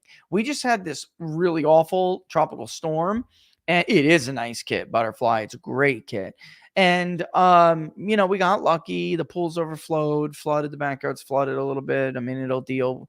That's what those easements are carved out are for. But, it could have gone a very, very different way. Florence hit this area smack in the face, like a right hook from a trans woman to a biological woman's jaw and took the place out. It could just simply be that, right? It could, but you never know what the hell these people will do. I don't believe in coincidences, ever. Trump's leading and his enemies manufacture a novel SARS virus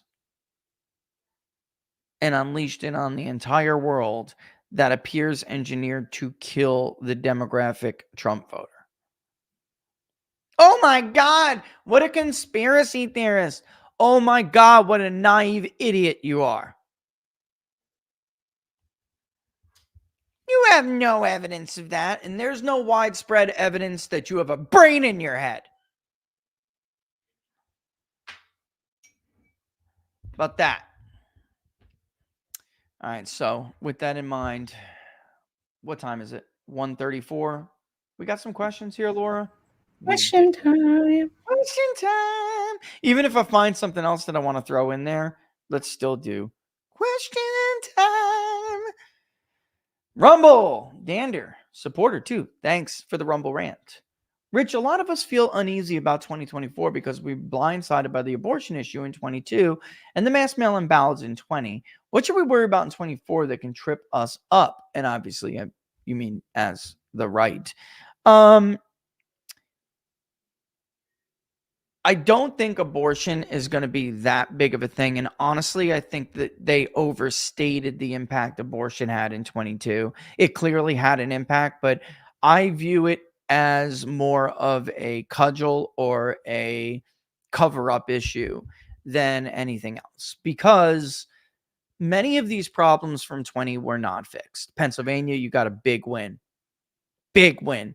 The new rule, you got to keep counting until you are finished, is huge, because I cannot tell you all of the voter fraud scams and electioneering schemes in places like Allegheny County and Philadelphia rely on knowing what the margin is going to be and then how many votes are outstanding.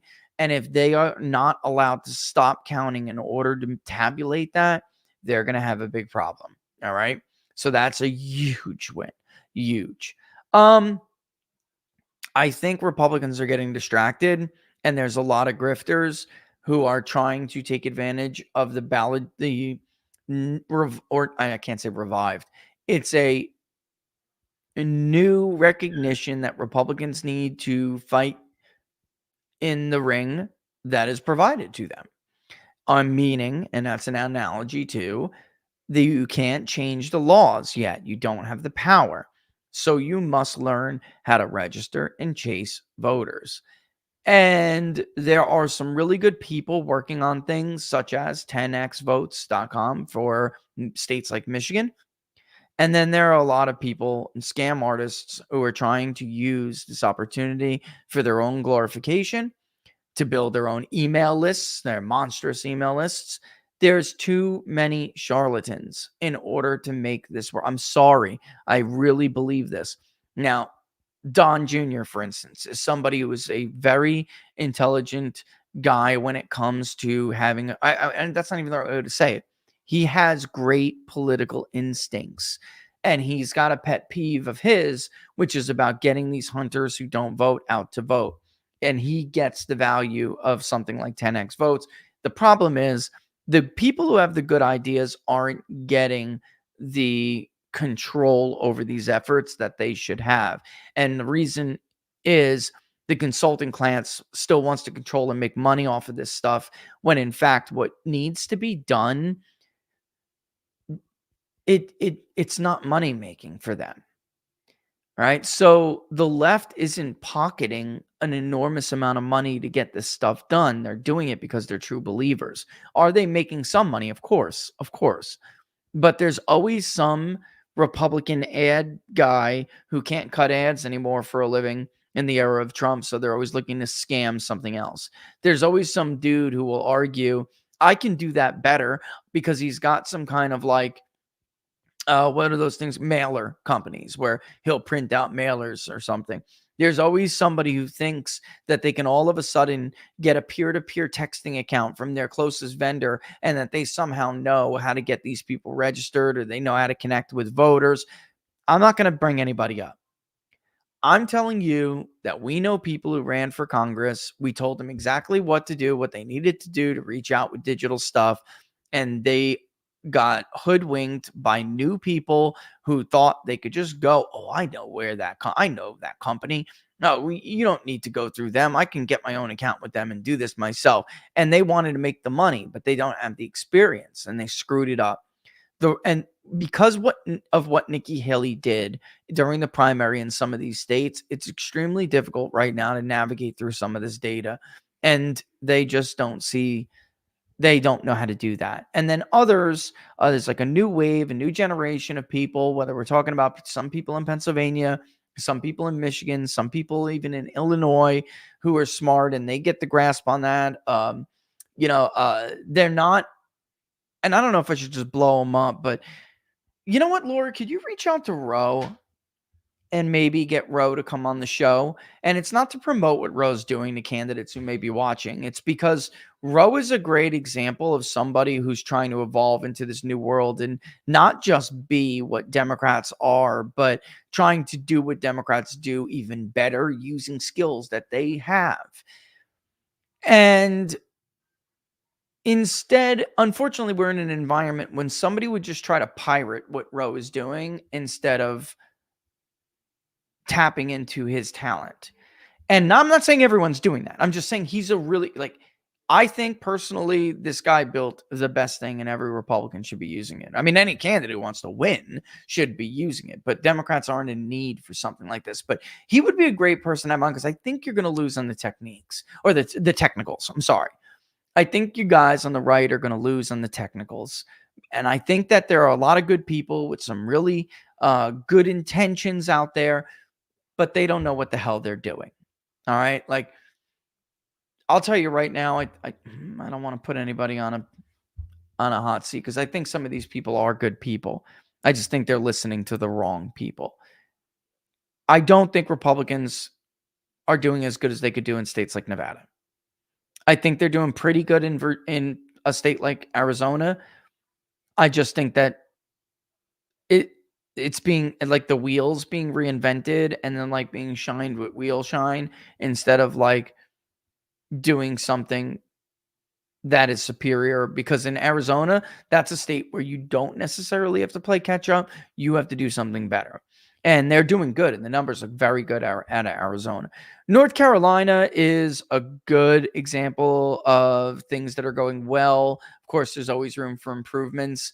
Democrats just don't put themselves first like this. And I really think that's a behind the scene problem that you never see, voters never see, but it will matter. Like, it will matter. Look at the poll from Marist the other day, and then even Marquette. Let's use two of the crummiest polls out there that are in the crap tranche. If you look at those voters, they screened out, they don't believe are going to vote. Look at Donald Trump's lead with them. Even in our poll, among those who told us they're new voters, 11 points. So this is not the election to screw this opportunity up. You know, a 3-point Marist national lead for Harris is nothing. And a good get out the vote. It's not even a get out. It's like a new, I need a new term for it. Ballot chasing is just so rudimentary. I need to come up with a new term. And I do have one, actually, that I don't want to say out loud, because then someone can go register some PAC or something and steal it. You know, like, this is the way they are. Instead of just listening because they don't know what they're talking about. It's all right to not know what you're talking about. People have to get back to that. Once upon a time, we all didn't talk about every topic as if we were all experts, and that's fine. And I don't trust the white lab coat people either. And I learned things on my own as well. But in politics, when you're trying to do something, you have very little time to do it, finite amount of money that gets spread around. It's all right not to know everything. And these same people go to the same donors, waste the same money. It's pathetic, man. It is. And by the way, if Trump wins, they'll take the credit. When in fact, I'm telling you, they don't deserve any. It will be Trump who won this election. Sorry. All right. Other than that, I think the real thing is, I guess that was a very technical or complicated way of telling you that I do think that there's opportunity for Democrats, because even though most of this is astroturfed, there is no doubt that there is a group of them that will vote now that I did not think would vote before, or maybe even defect or throw their vote behind a third party. They're not going to do that now, which again is another reason. Told you, RFK, if you're on the right and you're a Trump supporter, I told you we were going to end up here. It's August 9th now. In a close election, RFK is a problem. Doesn't mean you should go attack Joe Rogan, but they're not doing a good enough job reaching out to RFK's vote, because that vote that has vanished from him now has largely, like, as we have shown you, there was always a vote that was more naturally inclined to go back to Harris. And Trump really is competing with some of these voters that would otherwise vote for Trump if he wasn't in the race. And the right is not doing a good enough job trying to push some of Harris's voters to Stein or Cornel West if he can get on the ballot in some places. Certainly Stein, especially the white liberal women of high education. That you could push to Stein. You could push liberal men like those. I'm not going to paint a picture for you. You know what I'm talking about. Spray painted blue hair, pink pants. All right. You could push them to Stein. The left is doing a better job pushing Trump voters to RFK. They are. Maduro, I will never, and it's a great question. Dashman asked, who really won in Venezuela? I can see Maduro cheating, but his opponent is CIA. That's a great question. It does, at least, there are some indications that Maduro was going to lose that election. And I'm talking about actual data and reversals that happen live. That being said, we always hear that Putin stole the election too. Vladimir Putin does not need to steal the election. Vladimir Putin will win overwhelmingly in a free and fair election. He will.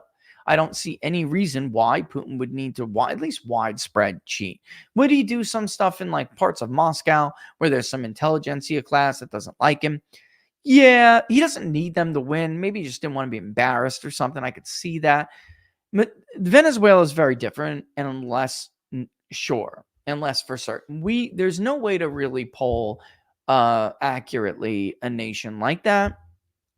By the way, you can't poll Ukraine either, so just take those polls and throw them in trash. But I don't think we'll ever really know the truth when it comes to that. If Maduro cheated, did he need to cheat as much? I don't know that we know for sure. Right now, though, I'll be honest with you. I'm inclined to. I personally believe that this one was closer and Maduro cheated to survive. And the reason why is just some of the localities where there are accusations of voter, not voter fraud, vote switching, just official vote switching, looks very suspect, or as my kids would say, it's sus.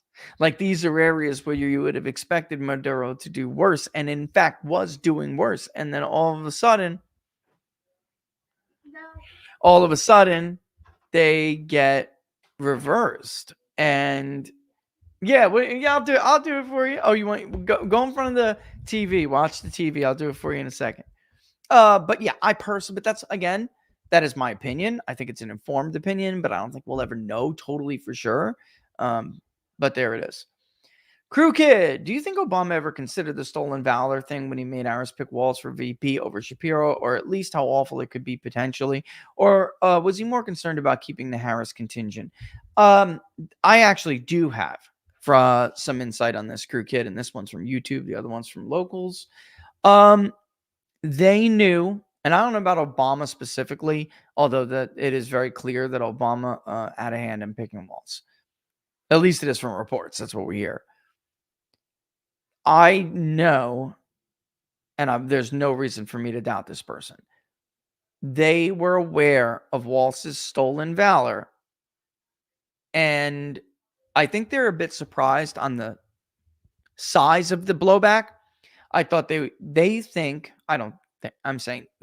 thought that this would be 24 hours of BS and it would blow over. So, for instance, we can put on the website retired command sergeant major and not be forced to change it as they were today. Today, they edited it and it now says served as a command sergeant major, retired as a master sergeant. Because, of course, that's the truth. He was demoted for not completing the course because he abandoned his men and didn't stay in long enough. So he did not complete the required courses. BNOC, it used to be. I don't know what the hell it is now, but BNOC, it used to be for NCOs back in the day. I don't know what it is for command sergeant majors.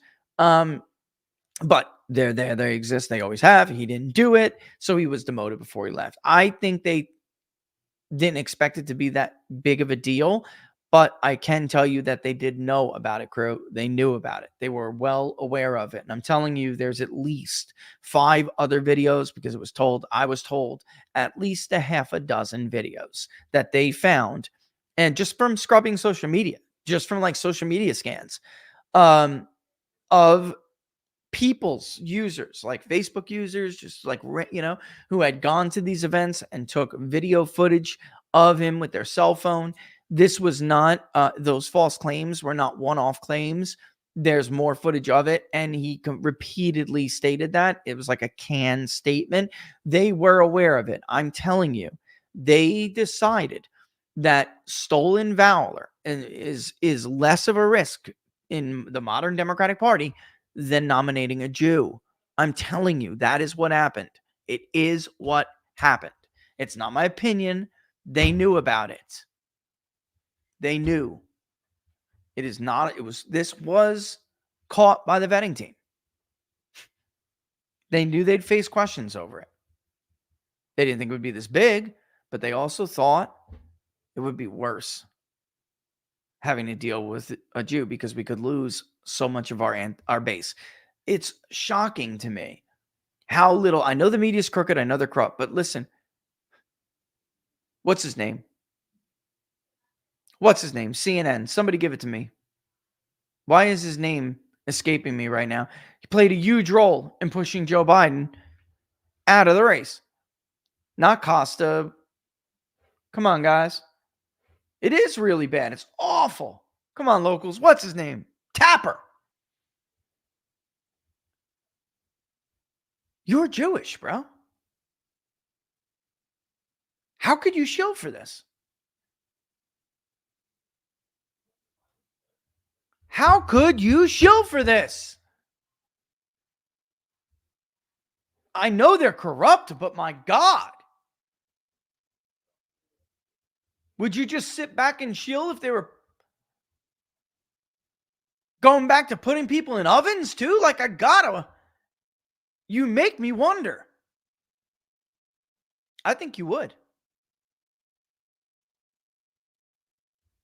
I think it could be a Pol Pot level genocide and you wouldn't do shit about it. You'd sit on TV like the good little pet. Disgusting. Absolutely disgusting. Goes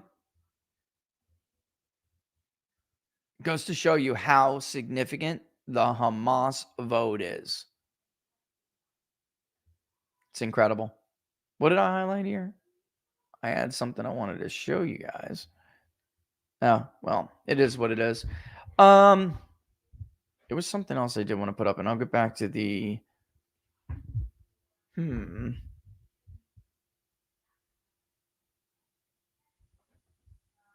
Here is still, by the way, the Real Clear Politics No Toss-Up map.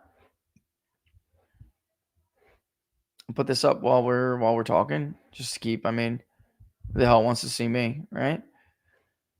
This is still the 2024 Electoral College No Toss-Up map. Looks a lot like CNBC's. The only one is out there in left field is the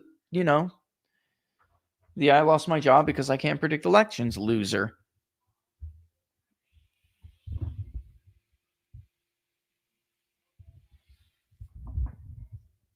Anyway, wow, look at that collapse for Harris. You see that?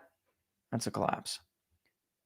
Even during this supposed good, time for her, that did not extend to Georgia. That's problematic.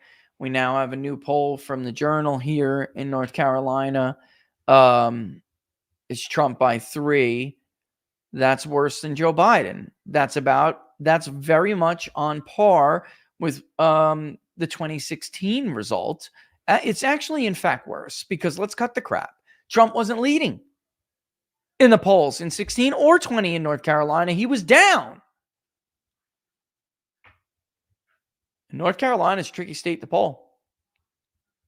I think we were only one of 2 pollsters that had Ted Budd up by over 3 points at the end, weren't we?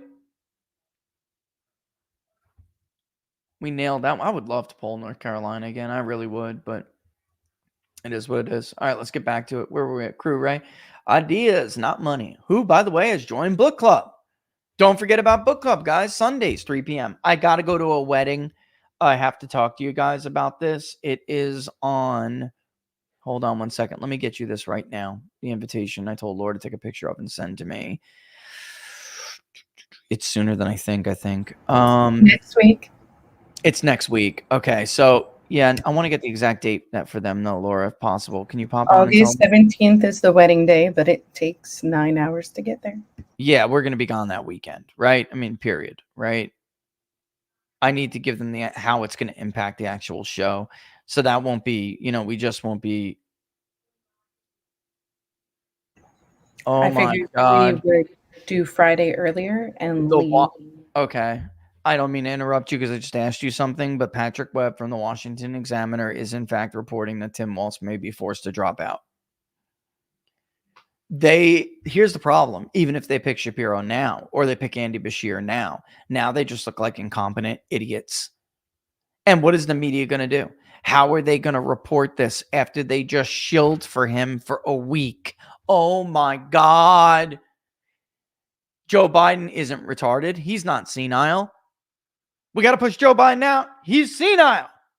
Tim Walz is a hoaxy guy. He's gonna appeal to, those blue collar men in the Midwest. Tim Walz doesn't appeal to blue collar men in the Midwest. Tim Walz didn't steal valor. He's a great man. That guy served with distinction for 25 years. Tim Walz has stolen valor. Oh my God. How are they going to do this? Like, at some point, the propaganda campaign is not going to work. At some point, the value of them pushing BS nonstop 24/7 is not going to work. The convention's tomorrow. Hello. If her vice presidential nominee is forced to drop out before the convention, hello, you could trot Andy Bashir in there all you like. By the way, you may not even convince Andy Bashir. You're going to have to get James Carville to call up and beg his friend Andy Bashir to do this at this point. Because Roy Cooper's not going to do it. I guess the money talks, and you can give someone enough money to do anything. But if you have any political aspirations in the future, you're running away from this ticket. I'm telling you, I don't care what the New York Slimes and their fake pollster says. I don't care what the has been. I was once a sports handicapper, couldn't do that right, then turned to poll pretender, couldn't do that right, got fired. Now I can't even get a job at my own shitty website that loses $8 million a year. I don't care what his streams say.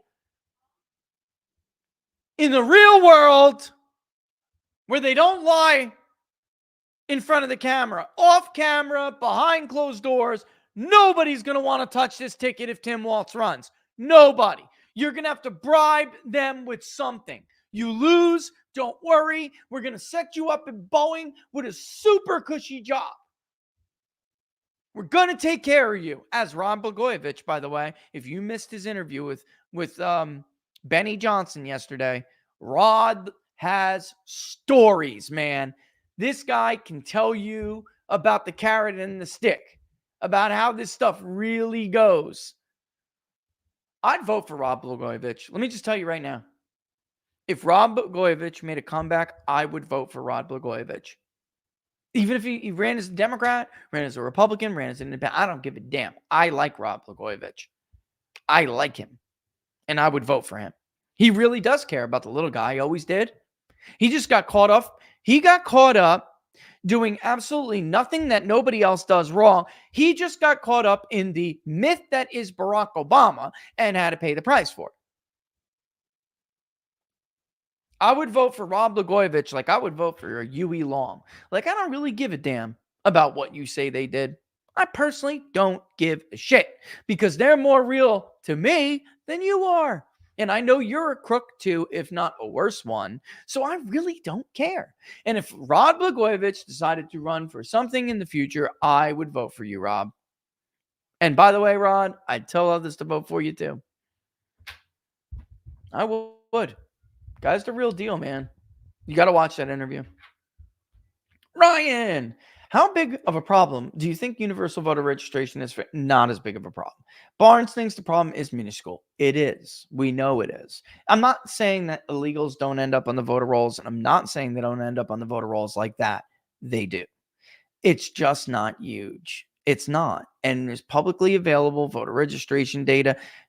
It's no worse than motor voter. Motor voter actually is worse. Minnesota, going to get your license in the state of Minnesota, you're more likely to end up as an illegal immigrant who's on the voter rolls like that. You are. California is filled with them. I'm not going to lie to you. Filled with them. Motor voter is the biggest problem when it comes. As far as universal voter registration through like this other stuff, I mean, all together, because that's part of it.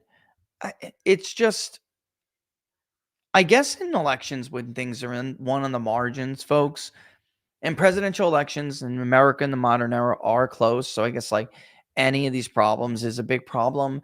It's just that, oh, you were in Minnesota, by the way. Yeah, I mean, Ryan, I tell you right now, I was repeatedly contacted by a woman who has got a green card. She's trying to get her permanent status, and she has gotten a ballot. And she was like, who do I report this to? I don't want, and by the way, this happened to her in 2020. Who do I report this to? I don't want to end up getting caught by the State Department. I mean, it happens. It does. It's just, let me put it this way, going back to Dan Dell's question, I really think that there's so many, the numbers are minuscule compared to the amount of voters that Republicans should be making sure that they register, and they would win overwhelmingly if they did. Like, this is not the thing that needs to waste so much energy on. There's nothing you can do about it right now anyway. There is something you can do about stuff later when you win more power, but right now there's not.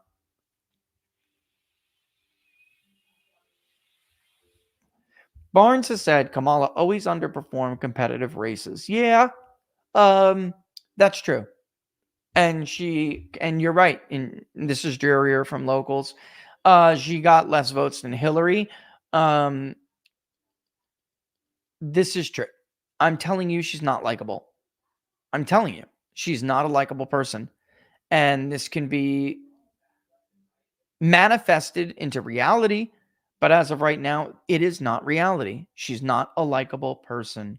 And that is true. And I'm just telling you in the past, it's very obvious, that you can see that. All right. Yeah, so there you have it. My God, man, I'm telling you, it's a welcome distraction. I'm just telling you that the public polling project is currently in blow up phase right now. It's fantastic. Okay, so that's true. That's real. Barnes is right.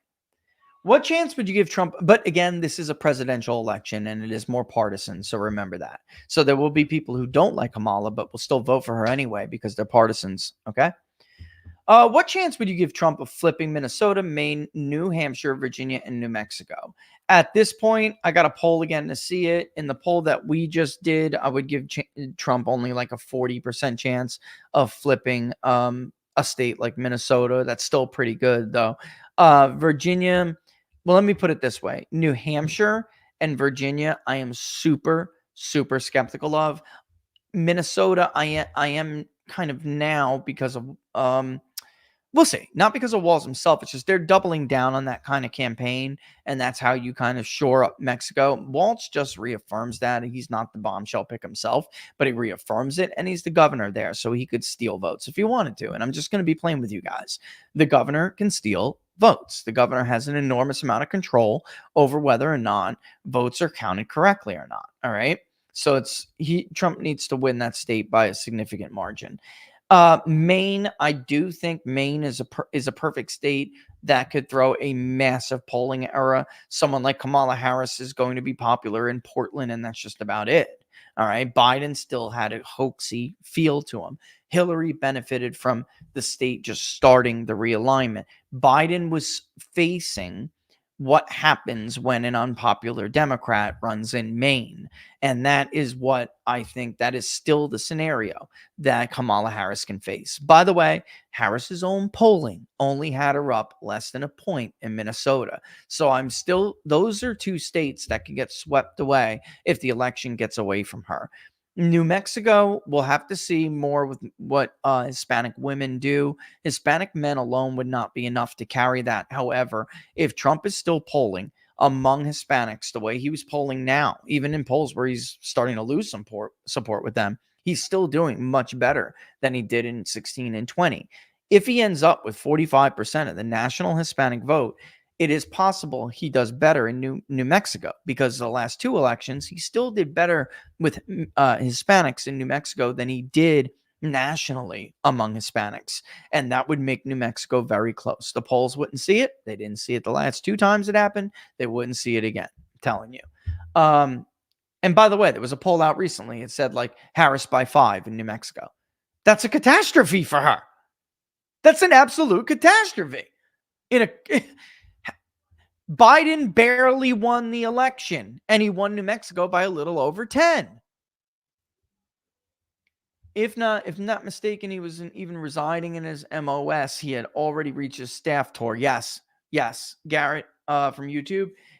So he wouldn't even have been directing fire missions. He would have been away from most of the dangers. Exactly. So you must have been in the military, Garrett, because that you're speaking my language here. So if you're leaving, they will rotate you out to like an RHO unit, which is like a return home unit, RHU, excuse me. They call it RHU when you're like in basic and you flunk out and you're going home. But if you're already in, what you'll do usually is while your unit's being deployed, they'll rotate you out of your MOS and you'll go to what is essentially an RHU unit, or you'll be like A lot of guys on like ODAs, they get put on ODBs and they're not in the danger zone or anywhere near it. I mean, they may be supportive of it in some way, shape, or form, but that's it. He would have likely had been rotated out of his MOS, and there's a reason for that. And MOS is what you do, right? Your classification: 18 X-ray, 18 Delta, 18 Charlie, 11 Bravo, 11 Charlie. Someone else needs to do that role in that unit. So you're not just going to be, and by the way, we know someone did take his role, actually, Garrett. We know that happened. He spoke to, wasn't Spectrum. It was another news outlet when Walz was running for re-election in 22. Nobody wanted to talk to the guy, but he did sit down and do an interview. And that is in fact what sounds like happened. All right. So no, there's no way. Well, I'm glad somebody asked about this. C509 on YouTube said, can you ask Rich about that Miami-Dade poll that I commented on Twitter, which compares Harris versus Trump and how she's doing? Apparently, that poll shows her up comfortably in Miami-Dade. Here's what I have to say about that, and it's what I said online. I'll just expound on it a little bit here. I hope they believe it. Please believe that Kamala Harris is going to win Miami-Dade and pump a bunch of money into Florida. I effing dare you. This happened in 2020. Steve Bannon, if Kamala Harris and Joe Biden didn't throw him in jail, would be here right now to tell you and go down memory lane. I did this back in 2020, talking about how much closer. I didn't say he was going to carry it, but I said Miami-Dade is going to be much, much closer. These polls showing Biden up by 15, 20 points are bull. Please spend money in Florida. You're going to lose anyway. Trump is going to do better in Miami-Dade this time than he even did in 2020. And it's not even close. I hope they believe that poll, just like they believed that Joe Biden was ahead by 17 points in Pinellas, by 25 points in Miami. This happened in 2020, folks. It did. There's the Dade poll that comes out often. That one's an actual Democratic polling firm. But even the Miami poll, which is a better poll, still incorrectly estimated Biden's share of the vote to be far more than it was. It wasn't as much as Hillary's, but it was still a comfortable Democratic win. He won by 6. That's it. Since then, Trump has done nothing but gobble up new Hispanic registrants, and the Jewish vote is closer. I mean, I dare you. I dare you. I'm not going down this path again with these friggin' morons. Nobody polls Florida like I poll Florida. I know what I'm talking about. And that's it. Uzia just made a contribution. We thank you. That's on Rumble. Thank you. Appreciate that. Very much do. Fake polls, fake news, fake elections, fake courts. We're in deep trouble, Steven said. You're right. I really wish I could give you a rosier thing. We're in deep trouble. It's like, how dare you make fun of Maduro? Like, it's actually worse. Again, at least Mark had the balls to say this too. It's actually worse what happens here with our elections because we're such hypocrites. And also, that's morally why it's worse. And then, like, logistically why it's worse is because, like, at least Maduro can centralize election fraud. The problem we have here is not at all centralized. And it's spread like a disease, like cancer. It's like metastasized. So it's technically, hiccup. It's technically worse here. It's harder to fix. And it's more prevalent. That's the hive mind at work for you, by the way.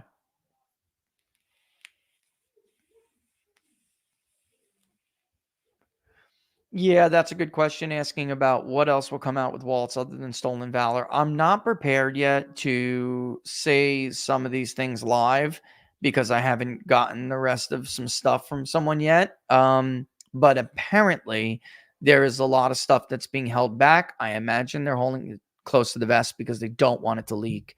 I will tell you this, though.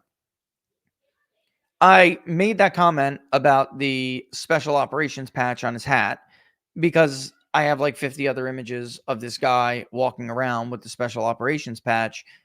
And apparently he wears that hat a lot. But you don't wear the patch of another unit. All right. Anyone who's a veteran knows that. Come on, vets in the audience. All right. Like some people on Twitter the other day were like, it's just a hat. It's not just a hat. And I imagine there's some scenario where if you're the governor and you go to an event that honors special operations people at that event, you wear that hat to honor them. I can see that. I've seen presidents wear unit hats of battle groups, and I've seen them on aircraft carriers, wearing the hat of the aircraft. I've seen that stuff before. That's different. That's not this. And even that, by the way, is still questionable for him to do, because he was in the service and he knows he's not only a governor, he is a veteran with his own damn unit. And to walk around like he's like part of the 19th Special Forces group or something is not right. It's not right. And since he's already been credibly accused of stolen valor, you have to assume the worst. I have images of him at a conference for farmers giving a speech, and he's wearing that hat. I have images of him at what appears to be like a flea market, or maybe it's a state fair, and he's wearing that hat. This is not normal. This is now a pattern. You don't wear the unit of somebody else. If you were a veteran and you served in some capacity during the Vietnam War, but you did not go overseas, are you going to walk around with a 101st Airborne hat? No, you're not. If you were in the Navy, and I don't know, you did something respectable, you decent service, are you going to walk around with a basic underwater demolitions hat on? No. Are you going to walk around with a SEAL Team 1, 2, 6? No. It's not just a hat. I don't even wear my own unit stuff sometimes unless somebody bugs me to do it. I don't even do it out of respect for the people who served longer than I did, because I got hurt so damn early. It's like I did nothing compared to what these men did. It's not just a hat.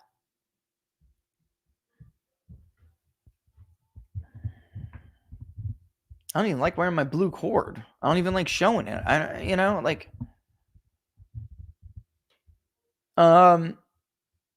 don't know about silent voter turnout yet. That's a good question, Ellen. I just don't know yet. We won't know, I don't think, for a while. It may be time to bring back the social bias indicators. It may be time. For those of you who don't know, let me see if I can find this real quick. Big data poll. If I go to the election 2020 public polling project, holy sugar, it's 2:14 already. Holy moly, I had no idea. Okay, bear with me for a second.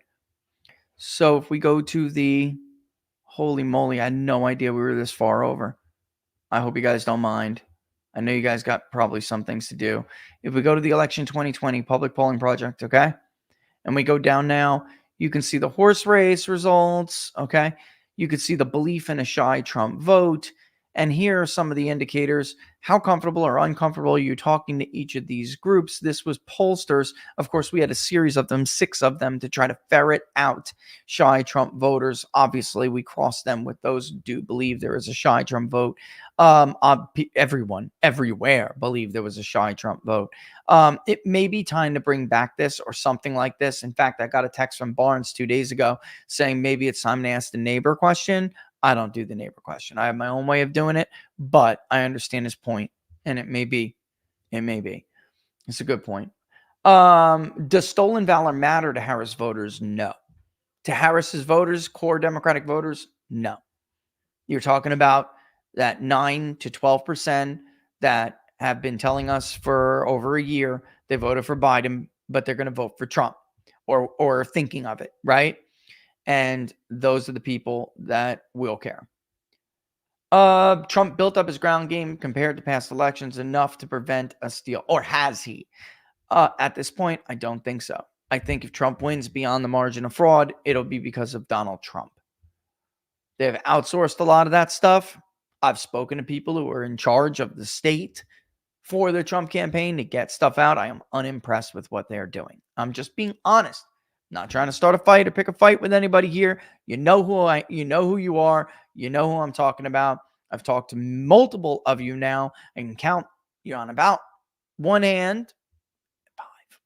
And none of you gave me any confidence that you were doing what is necessary.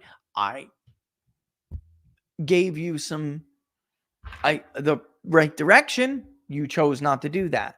Why? Because you don't have friends who will make money doing that. You don't, right? So, I mean, let's get real. I'm not the one BSing people. You are.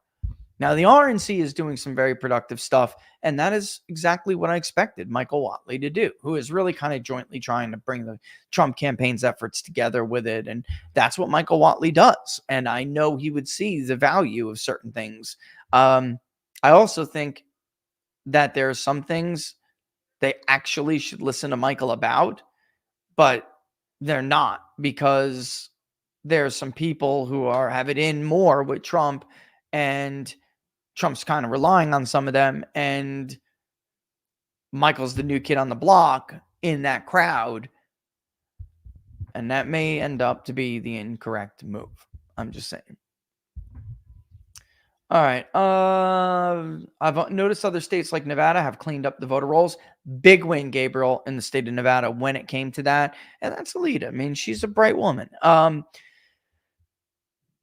Clark County is 70% of the vote statewide. It's over 80% of the dirty voter rolls. Change of address flags alone, 82% statewide come from the county, Clark County. So, very big deal. Very big deal. That's the real story. He's got a ground game. Blair is confident in that ground game. The People's Pundit is not as confident as Blair is. It's not that it's non-existent. It's just not what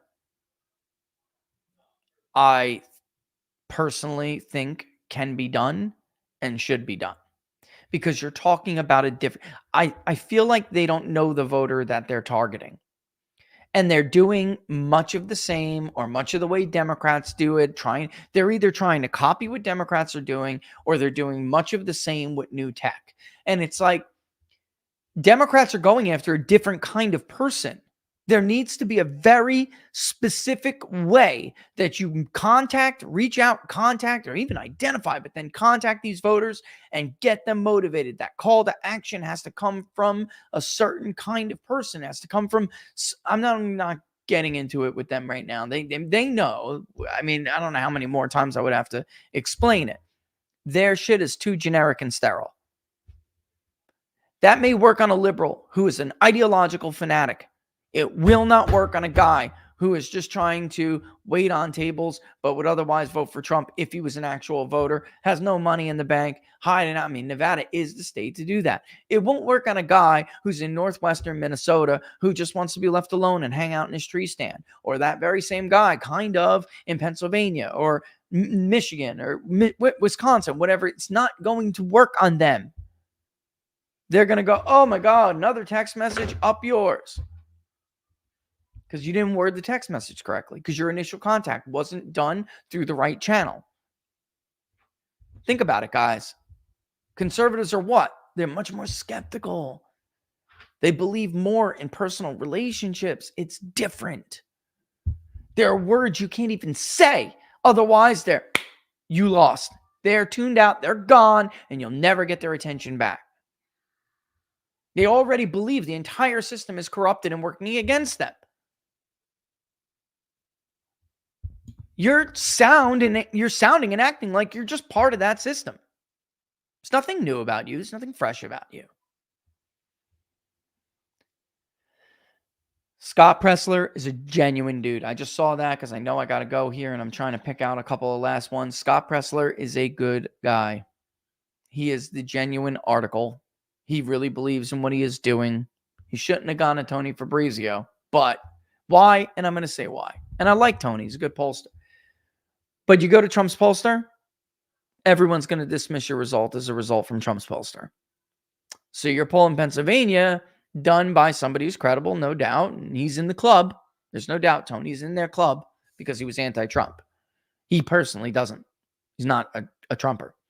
But because it came from Tony and it was one of Tony's famous 2-page memos, it didn't get much fanfare, did it? It got blown over. It got overdone. Where are the crosstabs? Where, I mean, if you're gonna write, if you're gonna do a 2-page write-up on what you polled about, you can exclude some stuff you don't want the public to see, because no doubt there were things that they don't want the public to see. So you just don't give the crosstabs on that stuff. Some part of the survey is for public release, some is not. Even media does that. And you might see, like, you know, embargoed until Tuesday or to be released later, and then they just don't release it.